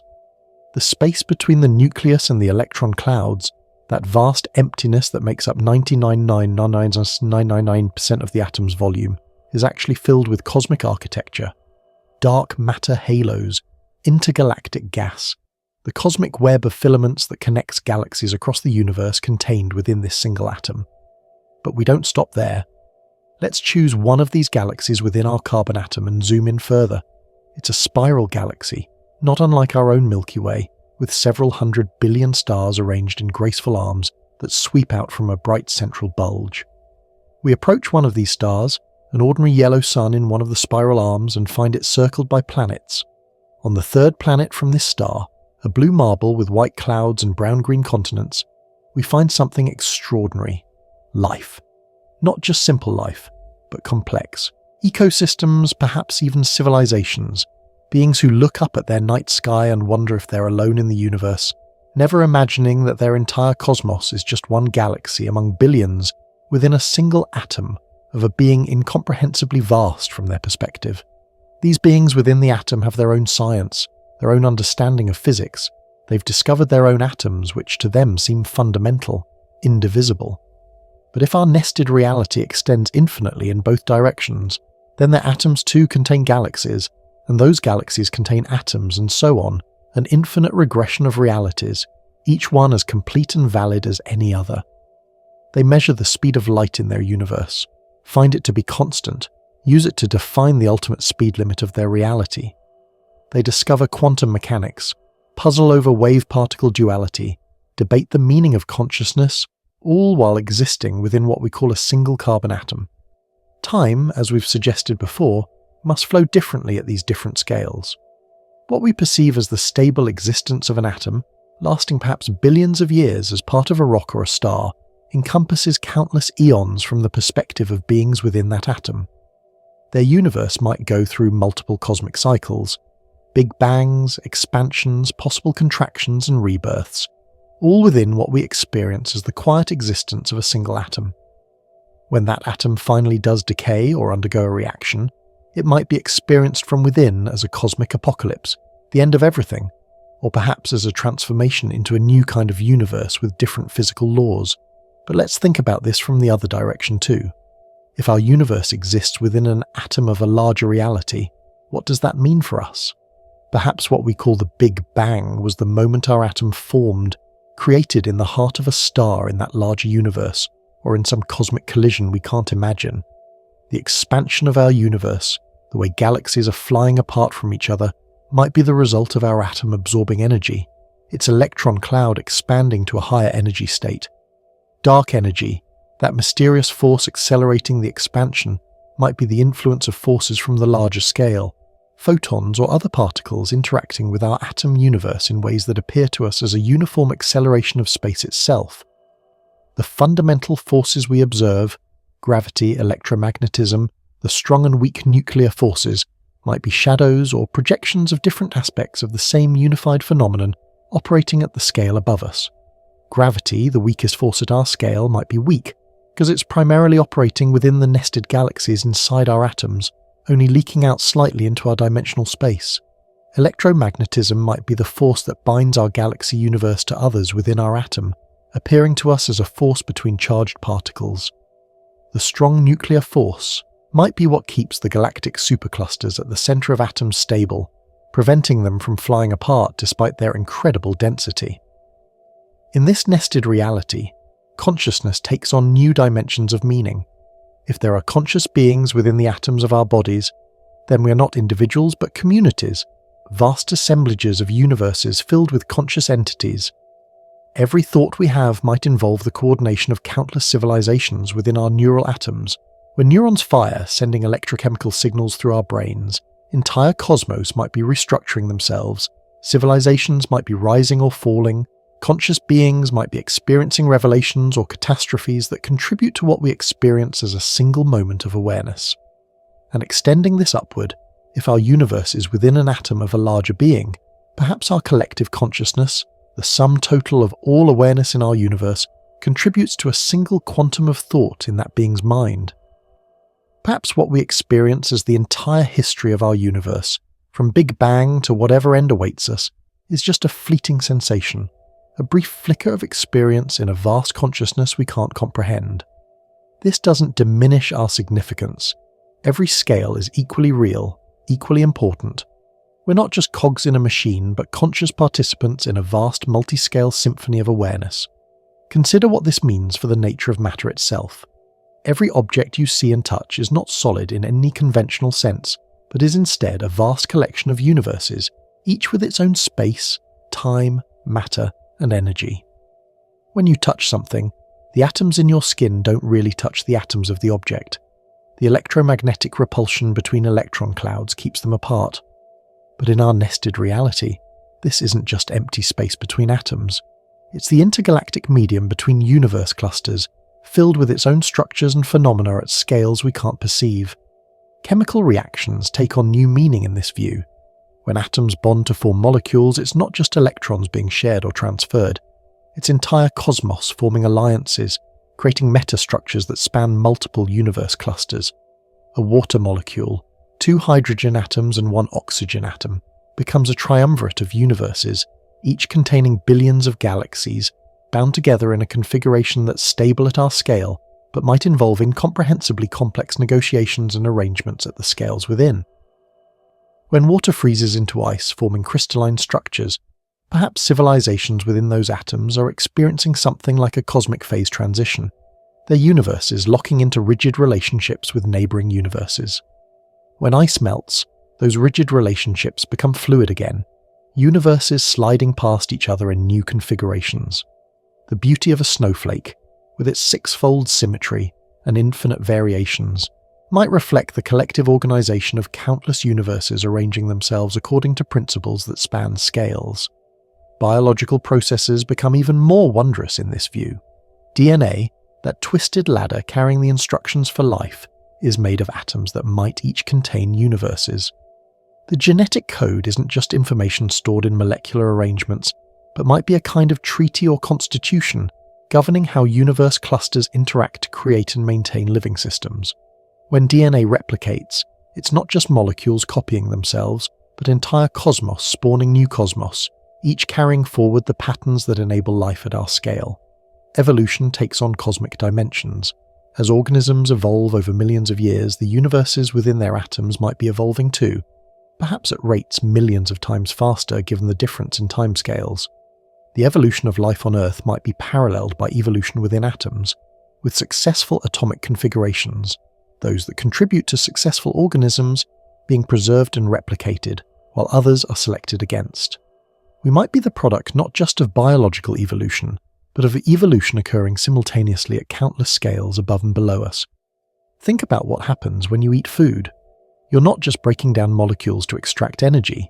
You're incorporating entire universes into your body, dismantling some cosmic structures to build others. The atoms that were part of a plant or animal become part of you, bringing with them billions of galaxies that must somehow integrate with the billions of galaxies already within your body's atoms.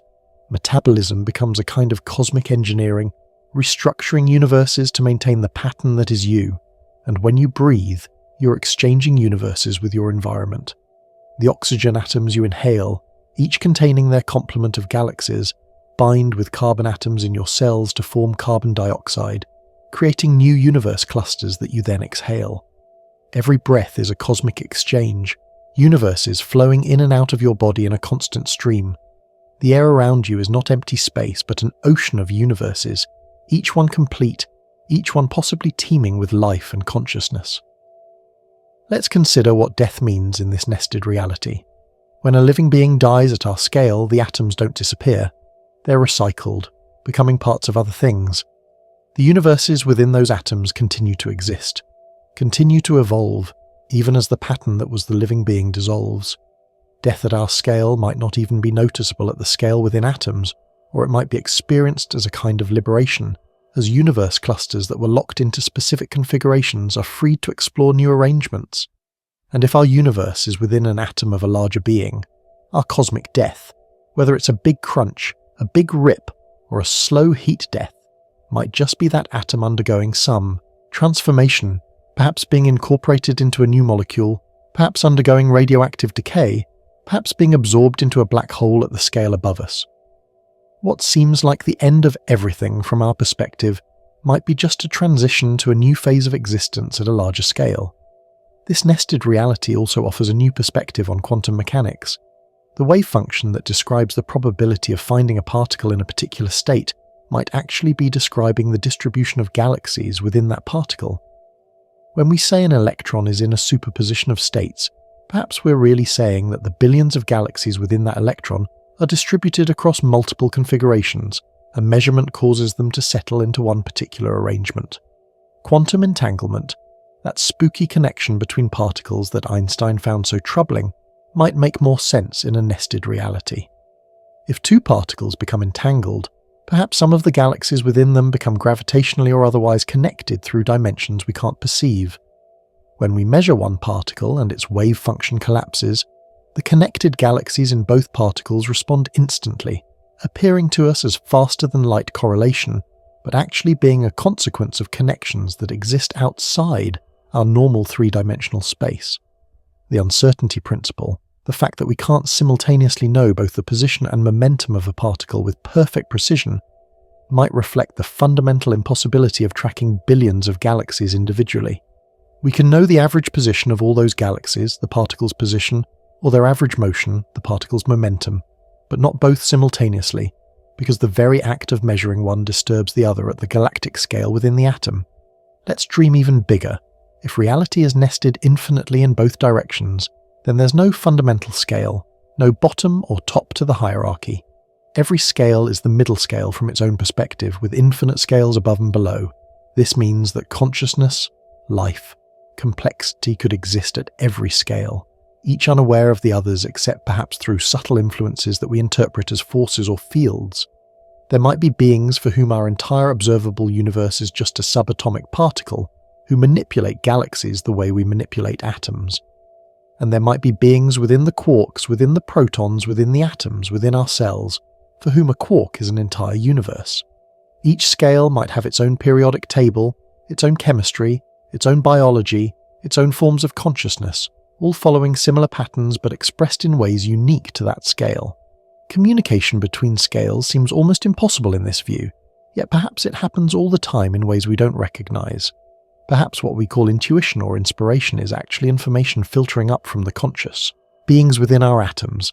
Perhaps what they experience as cosmic revelations or divine interventions are actually our thoughts affecting their universes. Perhaps consciousness is the one thing that can bridge scales, creating a kind of resonance between aware beings at different levels of reality. And now we arrive at perhaps the deepest mystery of all, consciousness itself, that ineffable awareness that allows you to experience these words, to contemplate these ideas, to exist as a subjective observer in what might otherwise be a purely mechanical cosmos. In our nested reality, consciousness takes on dimensions we can barely imagine, becoming not just a phenomenon that emerges at our particular scale, but perhaps the fundamental thread that weaves all scales together, the one thing that remains constant whether we're talking about galaxies, atoms, or the hypothetical universe clusters within them. Where exactly are you right now? Not your body, that's easy to locate, but you, the awareness reading these words, the consciousness contemplating these ideas. Neuroscientists tell us consciousness emerges from the activity of neurons, from the electrochemical patterns flowing through the 100 billion nerve cells in your brain.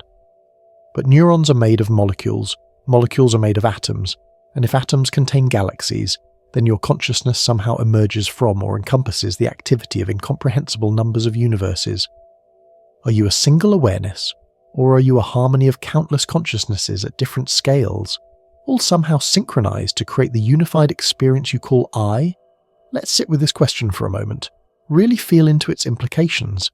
Every thought you have involves neurons firing, which means atoms moving, electrons jumping between energy levels, chemical bonds forming and breaking.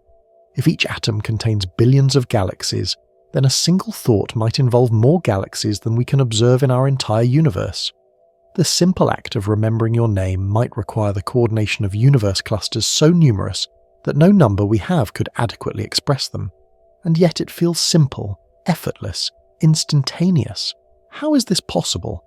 Perhaps consciousness is scale invariant, existing in the same essential form whether we're talking about the awareness of a human, the hypothetical awareness of beings within our atoms, or the possible awareness of beings for whom our universe is just an atom. Perhaps what changes between scales isn't consciousness itself, but the rate at which it unfolds, the complexity of the patterns it can recognize, the scope of what it can encompass. Your consciousness, from this perspective, isn't separate from the consciousness within your atoms or the consciousness of which your universe might be a part. It's all one consciousness, experiencing itself at different scales simultaneously. Time becomes crucial to this understanding. We experience time as a flow from past to future, as change, as the medium in which consciousness unfolds. But physics tells us time is far stranger than our everyday experience suggests. In relativity, time is just another dimension, and the flow of time is relative to the observer. There's no universal now that applies everywhere. Simultaneity itself is relative. What counts as the present moment for you might be the past or future for someone moving relative to you at high speed or in a different gravitational field. If we add scale to this relativistic picture of time, things become even more interesting. Perhaps time flows at different rates at different scales, not just because of velocity or gravity, but because of scale itself. A second at our scale might encompass billions of years at the scale of galaxies within atoms. This isn't just time dilation as we normally understand it, it's a fundamental feature of how reality organizes itself across scales. Each scale has its own natural rhythm, its own tempo in the cosmic symphony. Think about what this means for the atoms in your body. If each atom contains universes where time flows billions of times faster than at our scale, then in the time it takes you to read this sentence, entire cosmic histories might be playing out within you. Civilizations might rise from primitive beginnings to technological transcendence. Conscious beings might live full lives, love, struggle, create art, ponder their existence, all within what you experience as a single heartbeat. You're not just made of atoms, you're made of histories, of complete cosmic stories, each one as rich and complex as the history of our own universe. And from the other direction, if our universe exists within an atom of a larger reality, where time flows much slower, our entire cosmic history from Big Bang to heat death might be just a brief moment, perhaps the time it takes for an electron to orbit a nucleus once at that scale. What we experience as 13 billion years might be less than a nanosecond for beings at the scale above us. Our most enduring achievements, our greatest loves, our entire evolution from stardust to consciousness might be just a quantum fluctuation from their perspective. But here's the beautiful paradox. Each scale's experience of time is equally valid. The beings within your atoms, if they exist, experience their billions of years just as fully as you experience your decades of life. The beings for whom our universe is an atom, if they exist, experience their eons just as completely.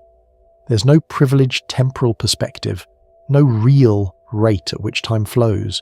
Each scale creates its own time through its own processes, its own changes, its own consciousness observing those changes. This temporal relativity might explain some of consciousness's most puzzling features. Why does the subjective experience of time vary so much? Why does time seem to slow down in moments of extreme danger or intense focus? Why does it speed up when we're engaged in flow states or as we age? Perhaps our consciousness isn't locked to a single temporal scale, but can shift between scales, briefly synchronizing with the faster time flow within our atoms or the slower flow of the scale above us. Perhaps what we call altered states of consciousness are actually moments when we're perceiving reality from a different temporal scale. Dreams become particularly interesting from this perspective. When you dream, your consciousness seems to operate outside normal time constraints. You can experience hours or even years of subjective time in dreams that last only minutes of REM sleep.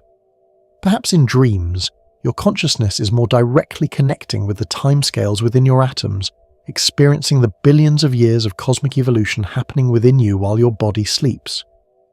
The bizarre logic of dreams, where cause and effect don't operate normally, where impossible things happen naturally, might reflect the different physics operating at different scales within you. Meditation offers another window into multi-scale consciousness.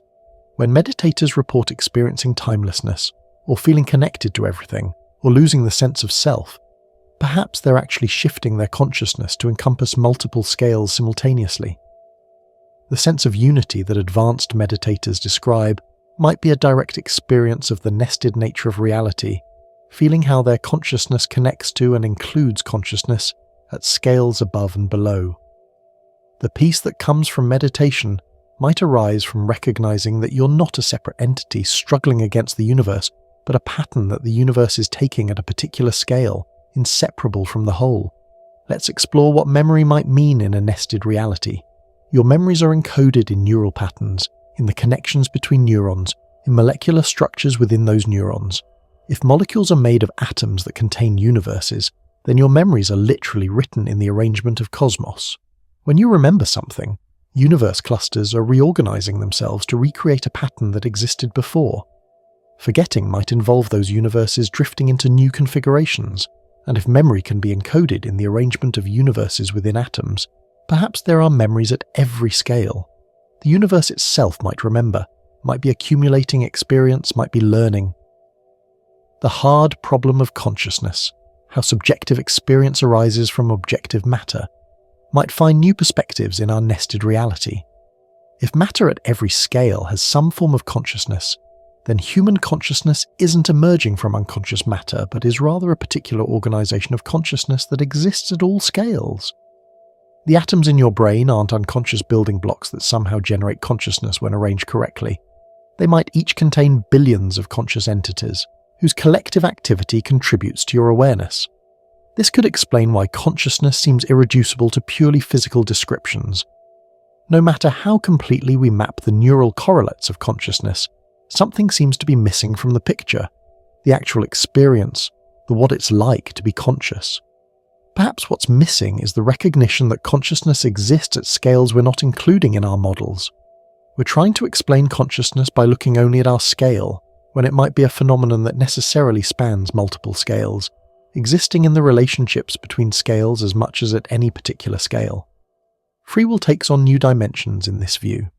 Are your choices really yours, or are they the result of cosmic events within your atoms? But this might be the wrong question. If you are not separate from but inclusive of all the scales within you, then the cosmic events within your atoms are you, just as much as the neural patterns in your brain are you. Free will versus determinism might be a false dichotomy that arises from thinking of yourself as existing at only one scale. You're making choices at every scale simultaneously, each scale influencing the others in complex feedback loops that can't be reduced to simple causation. Consider what happens when you make a decision. At the neural level, patterns of activity shift. Certain pathways are reinforced while others are suppressed. At the molecular level, neurotransmitters are released, proteins change shape, genes are expressed or silenced. At the atomic level, electrons jump between orbitals, chemical bonds form and break. And if atoms contain galaxies, then at that scale, entire cosmic structures are reorganizing. Perhaps civilizations are making collective decisions that contribute to what you experience as your individual choice. Your decision is simultaneously yours and theirs, individual and collective, occurring at one scale and at all scales. The question of whether consciousness can survive bodily death takes on new dimensions in our nested reality. If consciousness is patterns of information, and if those patterns exist at multiple scales, then perhaps some aspect of consciousness can transfer between scales. When your body dies and its atoms disperse, the universes within those atoms continue to exist. Perhaps some pattern, some information, some essence of what was you continues within those dispersed universes, not as a ghost or soul in the traditional sense, but as a kind of cosmic memory distributed across countless galaxies within atoms that once were part of you. Or perhaps consciousness naturally exists at multiple scales simultaneously, and what we call death is just the dissolution of consciousness at one particular scale while it continues at others. The beings within your atoms, if they exist, continue after your death, and if our universe is within an atom of a larger being, our collective consciousness might continue, as part of that being even if our individual consciousnesses end. Death becomes not an ending but a transformation, a shift in the scale at which consciousness is organized. Let's contemplate what enlightenment or awakening might mean in a nested reality. Spiritual traditions often describe enlightenment as recognizing your true nature, seeing through the illusion of separation, realizing that you are not separate from, but one with everything. In our nested reality model, this isn't just metaphor but might be literally true. You are everything at the scales within you, and you are part of everything at the scales above you. Enlightenment might be the direct recognition of this nested nature of existence, feeling yourself as simultaneously individual and universal, finite and infinite, existing at one scale and at all scales.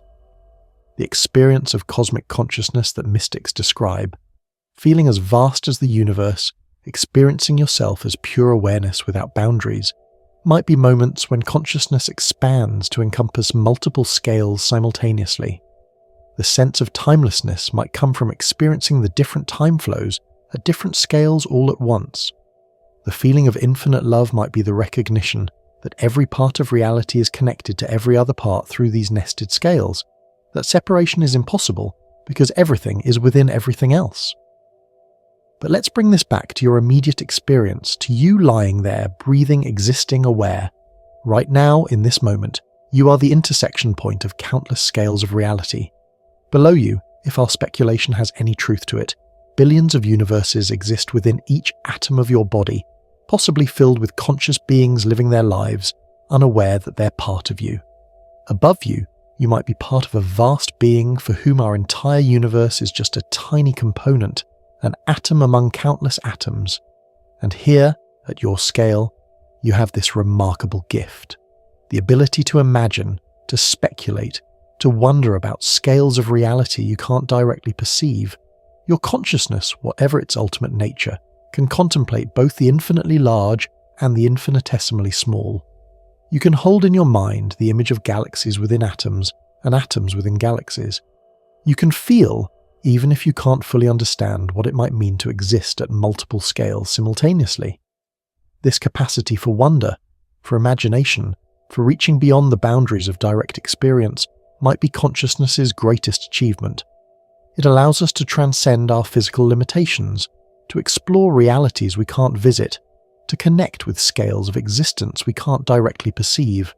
In imagining galaxies within atoms, we're not just playing with ideas, we're exercising the capacity that makes us most fully human, most fully conscious, the ability to see beyond what is to what might be.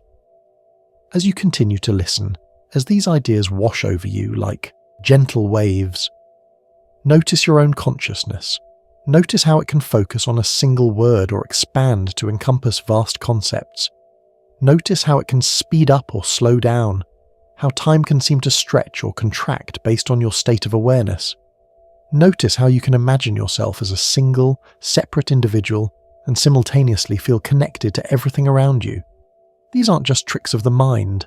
They might be glimpses of consciousness's true nature, its ability to exist and operate at multiple scales simultaneously.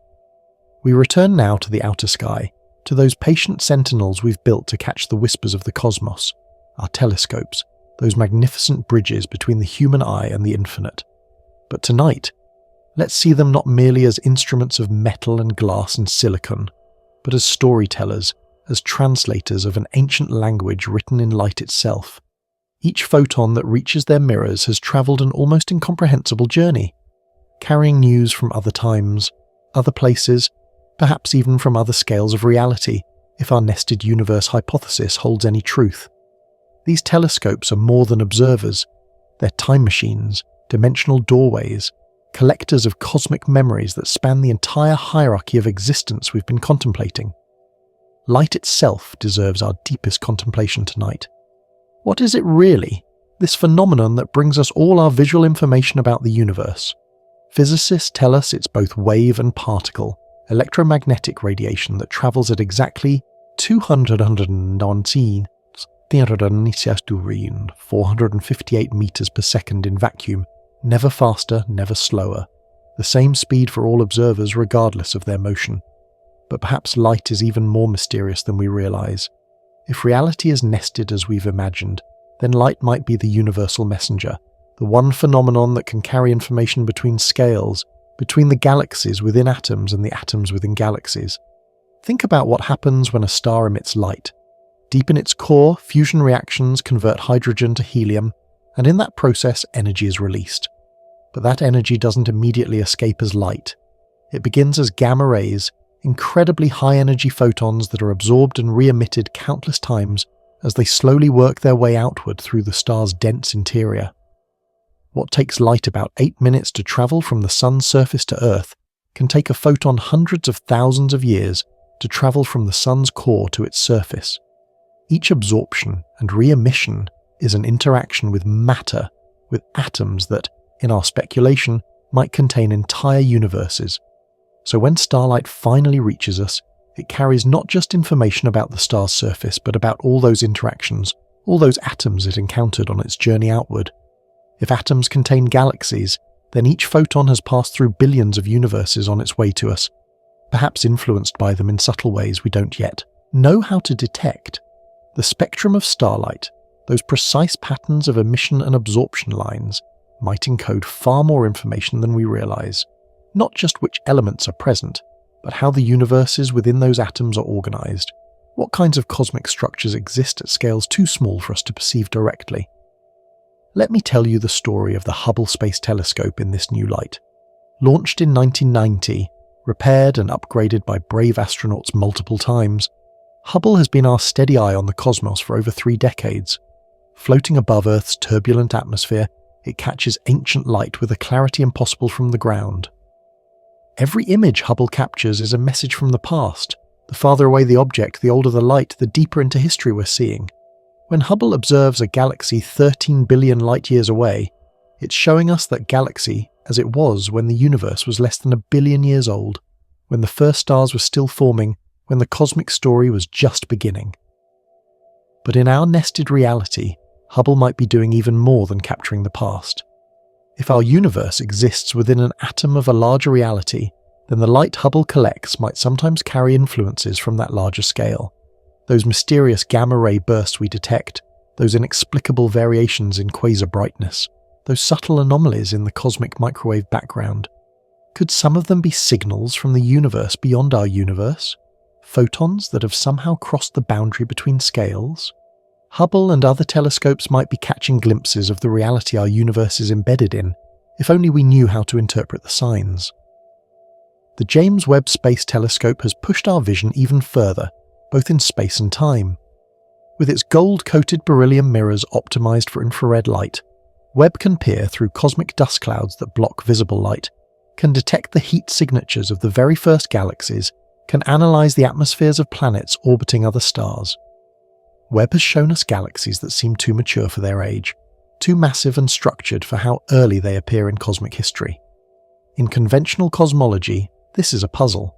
But in our nested reality model, perhaps these premature galaxies are showing us structures that existed before what we call the Big Bang, patterns that survived the transition when our atom universe formed or changed state.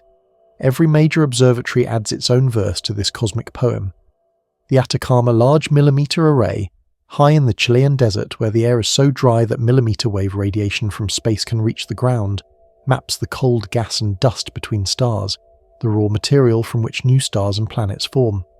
ALMA has shown us protoplanetary disks around young stars, swirling disks of matter, where planets are being born right now, in real time from our perspective.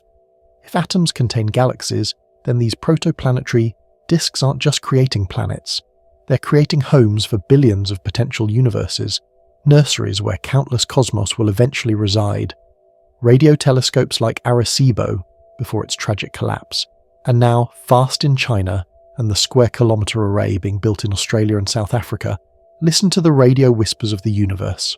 Radio waves can penetrate dust clouds that block visible light, can travel across intergalactic distances without being absorbed, can carry information about magnetic fields and particle accelerations and phenomena we're only beginning to understand. Some of the radio signals we detect are natural, pulsars spinning like cosmic lighthouses, galaxies with active black holes at their centres, the background hiss of the Big Bang itself. But some remain mysterious, like those fast radio bursts that last mere milliseconds but release as much energy as the sun emits in days.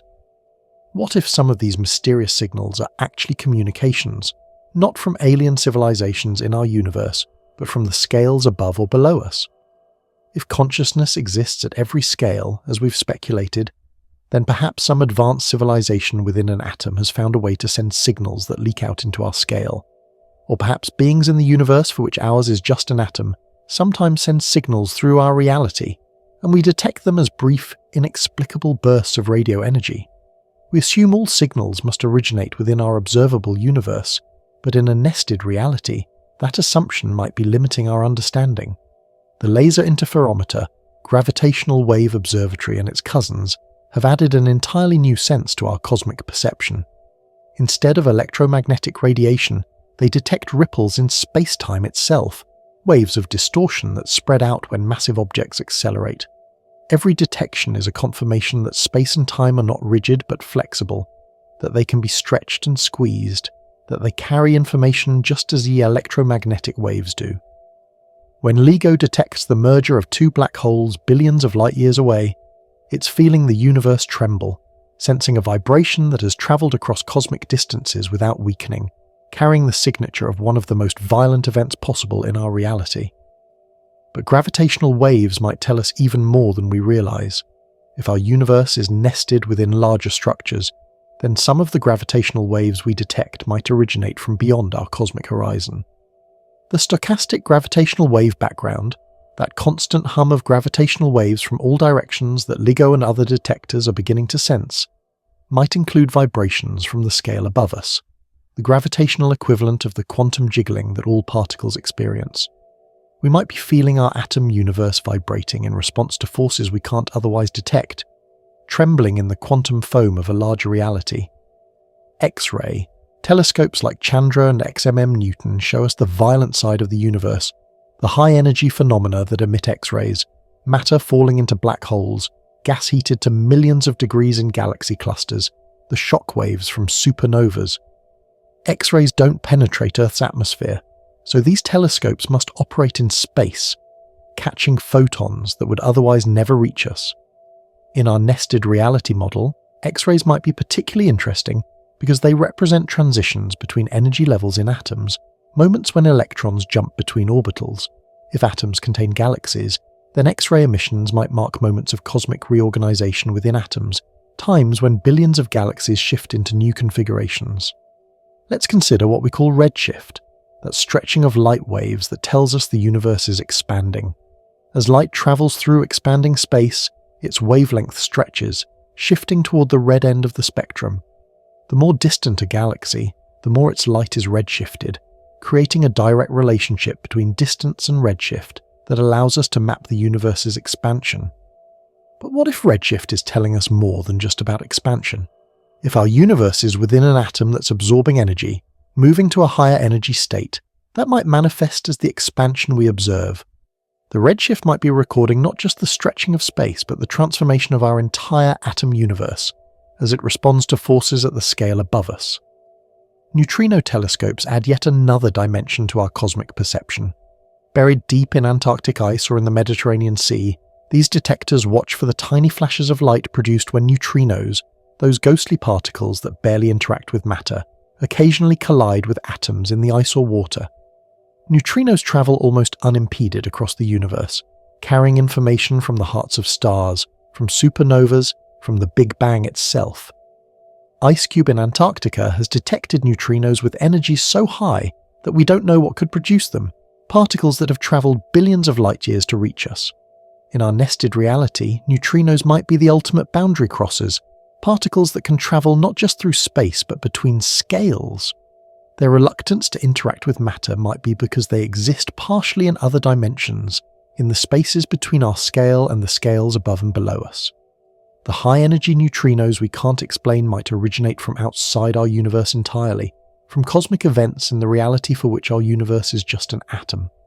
They might be carrying messages we don't know how to read, information about scales of reality we can barely imagine. The cosmic microwave background, mapped in exquisite detail by satellites like COBE, WMAP and Planck, shows us the universe as it was 380,000 years after the Big Bang, when it first became transparent to light. This faint microwave radiation fills all of space, has a nearly perfect black body spectrum and shows tiny fluctuations that seeded all the structure we see today. But what if the CMB is more than just the afterglow of our Big Bang? In our nested model, it might be the thermal radiation of our atom universe as a whole, the way our cosmic atom exchanges energy with its environment. The tiny fluctuations might reflect quantum fluctuations at the scale above us, probability waves in the electron cloud of which our universe is part. Space missions to study the Sun give us a close-up view of atomic processes at stellar scales. The Solar and Heliospheric Observatory, the Solar Dynamics Observatory, the Parker Solar Probe diving through the Sun's corona, all show us how a star works, how magnetic fields twist and reconnect, how the solar wind carries particles and fields throughout the solar system. If atoms contain galaxies, then the sun's nuclear fusion isn't just converting hydrogen to helium, it's merging universe clusters, creating new cosmic configurations with every reaction. The solar wind might be carrying not just particles, but entire universes out into space, seeding the solar system with cosmos we can't perceive. Let me share with you something profound about the speed of light. It's not just a speed limit, it's the rate at which causality itself propagates through space. Nothing can travel faster because that would allow effects to precede causes, would break the logical structure of reality itself. But in our nested model, the speed of light might be telling us something about how information flows between scales. Perhaps it's the maximum rate at which changes at one scale can influence other scales. Perhaps it's a fundamental property that must be the same at all scales to maintain consistency across the nested hierarchy of realities. The way light behaves in gravitational fields adds another layer to our contemplation. Light bends when it passes massive objects, a phenomenon called gravitational lensing that allows us to map dark matter, to see galaxies that would otherwise be hidden behind other galaxies, to study the distribution of mass in the universe. But if mass is related to the number and organization of galaxies within atoms, as we've speculated, then gravitational lensing might be showing us more than just the warping of space. It might be revealing the invisible architecture of nested realities, the way universe clusters within atoms influence the paths of photons passing by. Consider what happens when light is absorbed and re-emitted by atoms. An atom absorbs a photon, an electron jumps to a higher energy level, then falls back down, emitting a new photon. This process, fundamental to all of chemistry and biology, might involve vast cosmic reorganizations if atoms contain galaxies. The absorbed photon might trigger changes in billions of galaxies, redistributing energy throughout the cosmos within the atom. The emitted photon might carry information about those internal cosmic structures, a message written in frequencies we know how to measure but don't fully know how to read. Spectroscopy, the analysis of light separated into its component wavelengths, has taught us most of what we know about the universe beyond Earth. Every element has a unique spectral signature, a barcode of bright and dark lines that identifies it absolutely. We can determine what stars are made of, how fast they're moving, how hot they are, what's in the atmospheres of distant planets, all from analysing their light. But if our nested reality has any truth to it, spectroscopy might be telling us even more. Those spectral lines might encode information about the organisation of galaxies within atoms, about the cosmic structures that determine an element's properties. As our telescopes become more sensitive, as we push deeper into space and time, we keep finding things that surprise us. Galaxies that shouldn't exist yet do, structures larger than theory predicts, phenomena that don't fit our models. Perhaps these anomalies are trying to tell us something about the nested nature of reality. Perhaps we're glimpsing the influence of scales above and below us, seeing shadows cast by structures in dimensions we can't directly perceive, detecting echoes of cosmic events happening inside atoms or in the universe, for which ours is just a particle. The future of astronomy promises even more powerful tools for reading the cosmic story. The extremely large telescope with its 39-metre mirror will see the universe in unprecedented detail. The square-kilometre array will have the collecting area of 1,000,000 square metres, able to detect incredibly faint radio signals. The laser interferometer space antenna will detect gravitational waves from orbit, free from Earth's seismic noise. Each new instrument is a new way of listening to the universe, a new chance to detect signals from scales beyond our own. But perhaps the most important instrument in our cosmic exploration is consciousness itself, your consciousness, right now, contemplating these ideas. Telescopes can collect light, but only consciousness can interpret it, can find meaning in the patterns, can imagine what lies beyond what we can see. Your mind is the ultimate telescope, able to see across scales that no physical instrument can bridge, able to imagine galaxies within atoms and atoms within galaxies, able to feel the unity that might connect all scales of reality.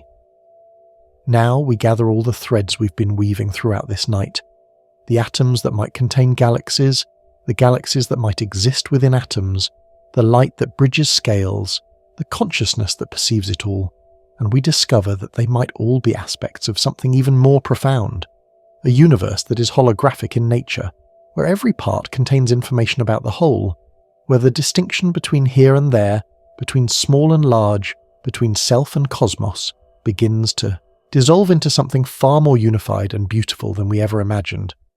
The holographic principle emerged from theoretical physics, from attempts to understand black holes and the nature of space-time itself. It suggests that all the information contained in a volume of space can be encoded on the boundary of that space, like how a hologram stores three-dimensional information on a two-dimensional surface. This isn't just abstract mathematics, it might be telling us something fundamental about how reality is structured. If the universe is holographic, then every region of space, no matter how small, contains information about the whole universe. Every atom might carry within it a complete description of the cosmos, not just metaphorically, but in some deep, physical sense. Let's sit with this idea for a moment. Really let it sink in. If reality is holographic, then the speculation we've been exploring all night, that atoms contain galaxies, might be more than just poetic imagination. It might be that atoms don't literally contain galaxies in the classical sense, but that they contain the information pattern of galaxies, the holographic encoding of cosmic structures that can manifest as actual galaxies under the right conditions. The boundary of an atom, that electron cloud that defines its edge, might encode everything within it, including the billions of galaxies we've been imagining. Think about what a hologram is and how it works. If you cut a normal photograph in half, each half shows only part of the original image. But if you cut a hologram in half, each half still shows the entire image, just from a slightly different angle and with less resolution. Cut it into smaller pieces, and each piece still contains the whole image. This is because in a hologram, every point contains information from every other point, all encoded in patterns of interference between light waves. Could the universe work the same way? Could every atom be a piece of the cosmic hologram, containing the entire universe within it, just at a different resolution, from a different perspective? This holographic view transforms our understanding of what it means to be home in the universe. You're not just in the universe, you're a holographic fragment of the universe, containing within yourself the pattern of the whole. Every atom in your body carries the complete cosmic story, encoded in ways we're only beginning to understand. When ancient spiritual traditions say, "as above, so below," or "you're the universe experiencing itself," they might be expressing an intuition about this holographic nature of reality, even without the scientific framework to articulate it precisely. The implications cascade through every aspect of our existence. If the universe is holographic, then the boundaries we perceive, between self and other, between inner and outer, between one object and another, are more like different ways of looking at the same information than actual separations. The atom is not separate from the galaxy. They're different resolutions of the same holographic pattern. You're not separate from the cosmos. You're a particular perspective within the cosmic hologram, a unique angle from which the universe observes itself. Consider how this relates to quantum entanglement, that mysterious connection between particles that Einstein called spooky action at a distance. If two particles are entangled, measuring one instantly affects the other, no matter how far apart they are. In a holographic universe, this makes perfect sense. The particles aren't sending signals to each other across space, they're the same information pattern viewed from different angles. Changing one view necessarily changes the other, because they're not really separate things but different perspectives on the same holographic encoding. The fine-tuning of physical constants that allows our universe to support complexity, and life might also make more sense in a holographic model. If every part contains the whole, then the universe must be self-consistent at every scale. The constants can't be arbitrary. They must be precisely what allows the holographic encoding to work, what allows information to be preserved and processed at every scale. The universe isn't fine-tuned for life specifically, but for the kind of holographic coherence that makes complexity possible at any scale. Black holes become particularly interesting in this holographic view. The holographic principle was first proposed to resolve the black hole information paradox, the puzzle of what happens to information that falls into a black hole. The solution suggests that information falling into a black hole is encoded on its two-dimensional event horizon, rather than in its three-dimensional volume. The interior of the black hole and its surface are two descriptions of the same reality, like two different ways of reading the same hologram. If black holes are holographic, And if the universe itself is holographic, then perhaps black holes are points where the holographic nature of reality becomes most apparent.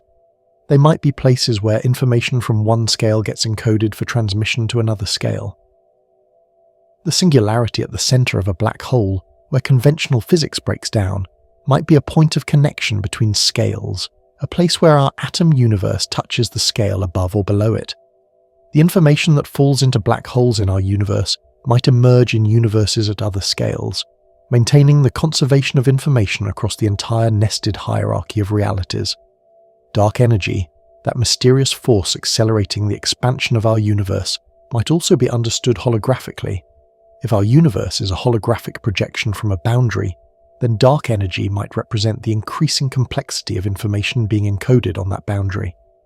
As the universe evolves and creates more complex structures, galaxies, stars, planets, life, consciousness, more information needs to be encoded, requiring more surface area on the holographic boundary, manifesting as the acceleration of cosmic expansion we observe.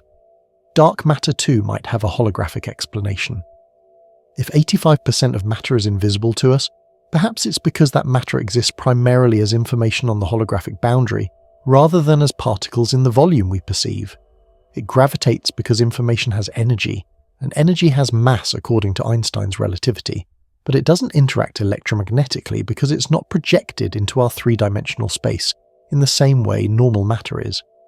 Dark matter might be the shadow cast by information that exists more fully at other scales of the holographic hierarchy. Let's bring this back to the atoms in your body and the galaxies they might contain. In a holographic universe, each atom doesn't need to literally contain billions of galaxies in a classical sense. Instead, each atom contains the information pattern that, when read from the right perspective or at the right scale, manifests as billions of galaxies. It's like how a hologram doesn't contain actual three-dimensional objects, but contains the interference pattern that creates the appearance of three-dimensional objects when illuminated properly. This means that the galaxies within atoms are both real and not real in the conventional sense. They're real as information patterns, real as potential experiences for consciousness operating at the appropriate scale, but they might not be real as classical objects existing in three-dimensional space. They're more like standing waves in the holographic field, patterns that appear substantial from one perspective, but reveal themselves as pure information from another. Your consciousness, in this holographic model, becomes even more remarkable. If you are a holographic fragment containing information about the whole universe, then your consciousness might be the universe's way of reading its own holographic encoding. Every thought, every perception, every moment of awareness might be the cosmos decoding itself, experiencing its own information from a particular perspective. You're not just observing the universe, you're the universe observing itself through a specific holographic window. This could explain why consciousness seems to have access to information beyond what our physical senses can detect. Intuition, creativity, sudden insights that seem to come from nowhere. These might be moments when consciousness accesses the holographic information encoded in every part of our being. Since every atom contains the whole, we have, in principle, access to information about the entire universe. We just haven't learned how to read most of it consciously. But perhaps in dreams, in meditation, in moments of inspiration, we're accessing parts of the cosmic hologram we don't normally perceive. The experience of déjà vu might be a glimpse of the holographic nature of reality. If every moment contains information about all other moments, encoded holographically, then occasionally we might consciously access information about moments that haven't happened yet, from our linear perspective, but already exist in the holographic encoding. Time itself might be holographic, with past, present and future all encoded simultaneously, experienced sequentially only because of how consciousness reads the hologram. Memory takes on new meaning in a holographic universe. Your memories aren't just stored in your brain, they're encoded holographically throughout your entire being, in every atom, in every quantum field that makes up your body. This might explain why memories can be so vivid, why they can involve all our senses, why damage to one part of the brain doesn't necessarily destroy specific memories. The information is distributed holographically, resilient, encoded in the interference patterns between all the parts of your being. Even death becomes less final in a holographic cosmos. If all information is preserved holographically, if every part contains the whole, then the pattern that is you doesn't simply disappear when your body dies. It might change form, might be redistributed, might be encoded differently, but information cannot be destroyed. This is a fundamental principle of physics. The holographic pattern that is you might persist in ways we don't understand, perhaps accessible at other scales, perhaps contributing to new patterns, new forms of consciousness. The holographic principle also suggests that space itself might be emergent rather than fundamental. What we experience as the three dimensions of space might be how consciousness interprets the holographic information. Distance might not be a fundamental property, but a measure of how different two pieces of information are in the holographic encoding. This could explain quantum non-locality. Particles aren't really separated in space because space itself is just how we interpret differences in the holographic pattern.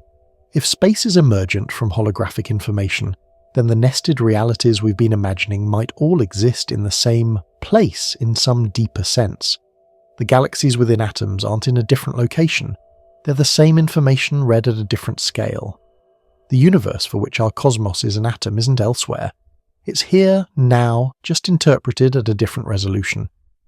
All scales exist simultaneously in the same holographic encoding, separated not by distance but by perspective, by the scale at which consciousness reads the information. This brings us to a profound realization.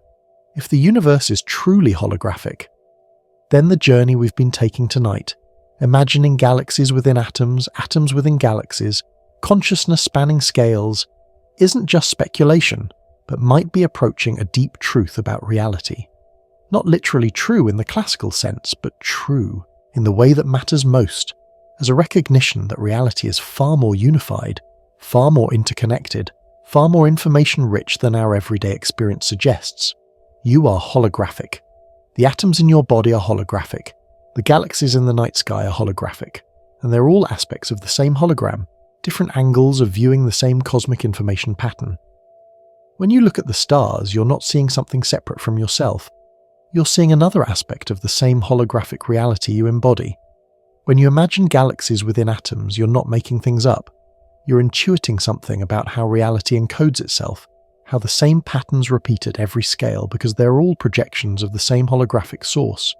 And now, dear traveller, we arrive at the end that is not an ending, the conclusion that opens rather than closes, the final movement of our cosmic symphony that resolves into silence, but a silence pregnant with infinite possibility.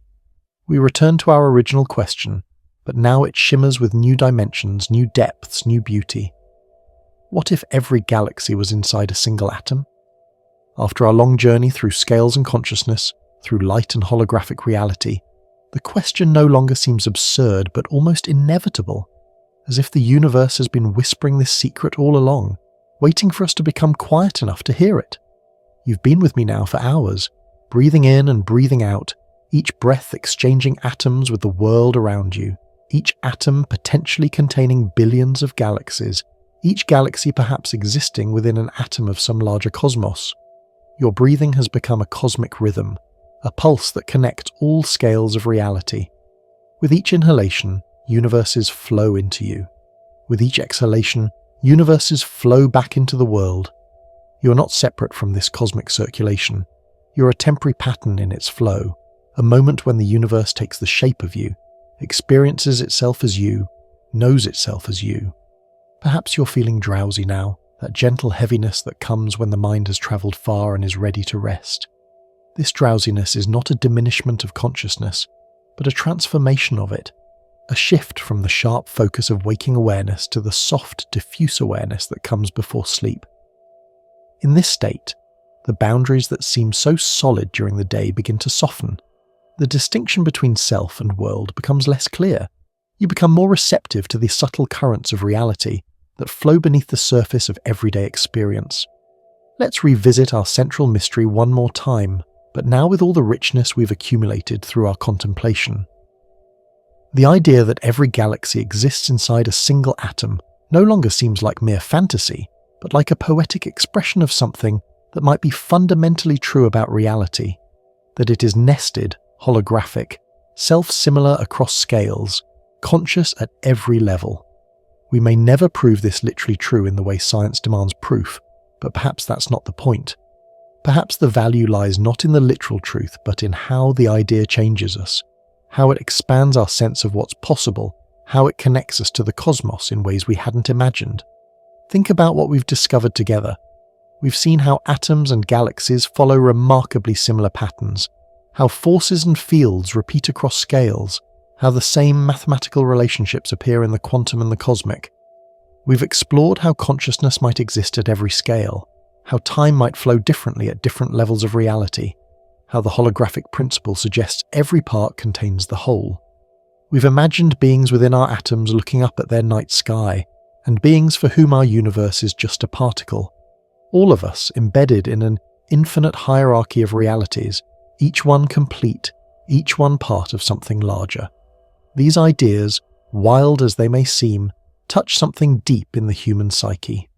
Throughout history, in cultures around the world, people have intuited connections between the very small and the very large, between the microcosm and the macrocosm. As above, so below, say the Hermeticists. Indra's net, say the Buddhists, describing a cosmic web where every jewel reflects every other jewel infinitely. These aren't scientific theories, but intuitions about the nature of reality that keep arising independently in human consciousness, as if we're all sensing the same deep truth, but expressing it in different languages. Modern science, with its telescopes and particle accelerators, its mathematics and models, might be approaching the same truth from a different direction. The holographic principle, quantum entanglement, the fine-tuning of constants, the mysteries of consciousness, all point toward a universe far more interconnected than classical physics suggested. We're discovering that information might be more fundamental than matter, that consciousness might be more than just a byproduct of brain chemistry, that the universe might be more like a vast thought than a vast machine.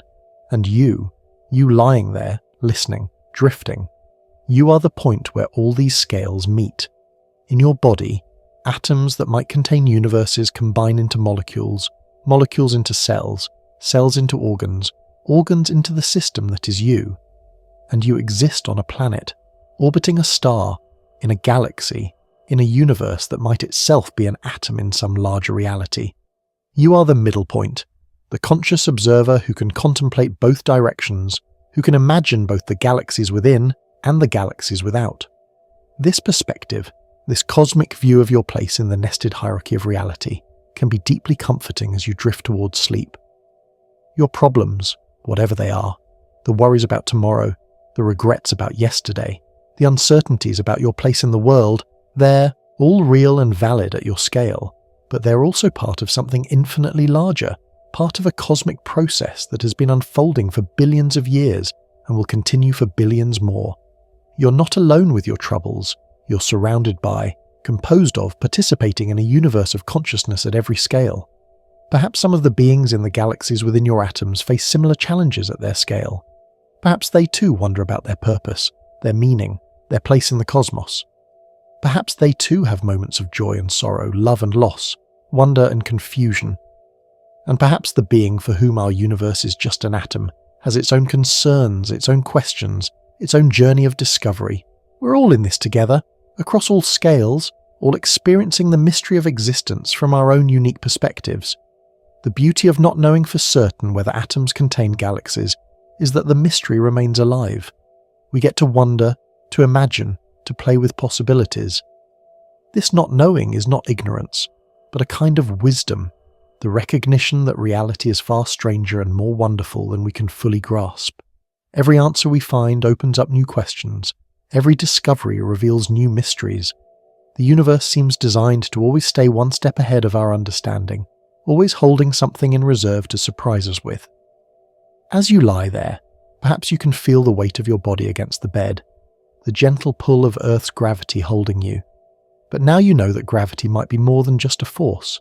It might be the signature of curved space-time, the shadow of extra dimensions, the holographic encoding of information, the combined effect of all the galaxies within your atoms and Earth's atoms attracting each other across scales. You're not just being held by the Earth, you're participating in a cosmic embrace that spans all scales of reality. Your heartbeat, that steady rhythm that has accompanied you through every moment of your life, takes on new meaning. Each beat sends blood through your body, carrying oxygen and nutrients to your cells. But if atoms contain galaxies, then your heartbeat is also a cosmic pulse, sending waves through billions of universes, affecting countless possible civilizations in ways they probably can't imagine, just as you can't directly perceive how the cosmic processes at scales above you affect your life. Perhaps this is what love is at the deepest level, the recognition that we're all part of the same holographic reality, all expressions of the same cosmic information pattern, all temporarily separated by the illusion of individual existence, but fundamentally unified. When you love someone, you're recognizing the universe in them, seeing past the apparent separation to the deep connection. And since every atom potentially contains the whole universe holographically, everyone you meet contains everything, is everything, just experiencing itself from a different perspective. The night sounds around you, perhaps wind in the trees, distant traffic, the settling of your house. These too are part of the cosmic symphony. Sound waves are pressure waves in air, atoms pushing against atoms, potentially universes nudging universes. Every sound is a message transmitted through nested realities, patterns propagating across scales. The universe is always speaking, always singing, always expressing itself through vibration and wave and rhythm. Your ears, those remarkable instruments, translate these cosmic vibrations into neural patterns, into consciousness, into meaning. Even silence is full of activity at scales we don't normally perceive. In the quantum vacuum, virtual particles constantly appear and disappear. Gravitational waves from distant cosmic events pass through you unnoticed. Neutrinos stream through your body. Dark matter, whatever it is, flows around and through you. If atoms contain galaxies, then even in the stillest moment, billions of cosmic dramas are playing out within you. Silence is not empty but full, not static but dynamic, not nothing but everything happening at once at scales beyond our perception. As sleep approaches, your brainwaves are shifting, slowing from the beta waves of alert wakefulness through alpha waves of relaxation into the theta waves that precede sleep. These electrical patterns in your brain might be more than just neural activity. If consciousness spans scales, then your brainwaves might be synchronizing with cosmic rhythms at scales above and below. You might be tuning into frequencies that connect all scales of reality, finding the resonance that allows consciousness to rest, to reset, to prepare for another day of experiencing the universe from your unique perspective. In your dreams tonight, you might fly through space, might shrink to atomic size, might experience reality from perspectives impossible in waking life. Dreams might be more than just random neural firing or psychological processing. They might be moments when consciousness loosens its grip on a single scale and experiences the fluid, multi-scale nature of reality more directly. In dreams, the impossible becomes possible because dreams aren't bound by the rules of any single scale. They can mix and merge perspectives from across the cosmic hierarchy. Let me leave you with this thought as you drift into sleep. You are both infinitely small and infinitely large. From the perspective of the possibly infinite cosmos, you're smaller than the smallest thing you can imagine. But from the perspective of the potential galaxies within your atoms, you're vaster than the largest structure you can conceive. You exist at every scale simultaneously. You are the atoms, the molecules, the cells, the organism, the part of Earth's biosphere, the product of stellar evolution, the child of the cosmos. All of these are equally true, equally you. The question we started with, what if every galaxy was inside? A single atom? No longer needs an answer. The question itself is the gift, the opening of imagination, the expansion of possibility. Whether or not it's literally true, contemplating it has changed us, has given us new ways of seeing ourselves and our universe. We've discovered that we're not separate from the cosmos, but expressions of it, not observers of reality, but participants in it, not small, insignificant beings, but crucial perspectives through which the universe experiences itself. So rest now, dear traveller. Let your consciousness float free from the concerns of any single scale. Feel yourself as part of the vast, nested, holographic reality we've explored tonight. Know that you're held by forces that span all scales, that you're composed of patterns that repeat throughout the cosmos, that you're never alone because you contain multitudes and are contained by multitudes. Perhaps tomorrow, when you wake, the world will look a little different. Perhaps you'll see the atoms in your morning coffee as cosmic communities. Perhaps you'll feel the sunlight as messages from fusion reactions that might be creating new universes. Perhaps you'll recognize yourself in others more easily, knowing that we're all aspects of the same holographic whole. Or perhaps you'll simply feel a little more wonder, a little more connection, a little more at home in the vast mystery that is existence. The universe continues its dance at every scale. Electrons orbiting nuclei, planets orbiting stars, stars orbiting galactic centers, galaxies moving apart in the expansion of space. And somewhere in all of this cosmic motion you rest, a perfect stillness at the center of your own experience, the eye of the storm, the quiet heart of reality. You're exactly where you need to be, exactly what you need to be, a unique and necessary note in the infinite symphony of existence. What if every galaxy was inside a single atom? What if every atom contains galaxies? What if you are both container and contained, both universe and particle, both everything and one thing? What if these questions are the universe asking itself what it is, using your consciousness as the instrument of inquiry? What if your wonder is the cosmos wondering at itself? These questions need no answers. They are complete in themselves, perfect in their openness, beautiful in their mystery. They are invitations to dream, to imagine, to expand beyond the boundaries of what we think we know. They are lullabies sung by the universe to itself, gentle reminders that reality is far more magical than we usually remember. And now, as your eyes grow heavy, as your breathing deepens, as your mind releases its grip on the waking world, let yourself sink into the infinite mystery. You are safe, you are held, you are home. You are a galaxy, an atom, a universe, a conscious moment in the eternal dance of existence. Rest now in that knowledge, dream now in that space, float now in that vast sea of possibility. The cosmos continues its patient spinning, atoms vibrating, galaxies whirling, consciousness experiencing itself at every scale. And you, beautiful you, temporary pattern in the infinite hologram, rest at the heart of it all.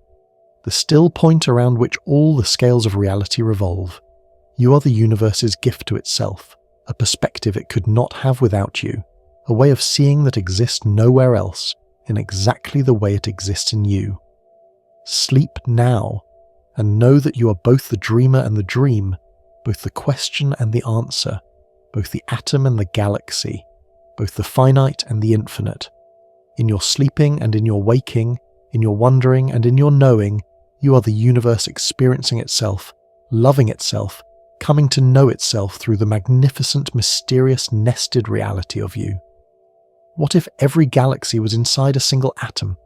Perhaps the answer is sleeping within you right now, waiting to reveal itself in dreams, in the quiet space between heartbeats, in the infinite depth of the cosmic hologram that you are, that you contain, that contains you. Sweet dreams, cosmic traveler. The universe dreams with you.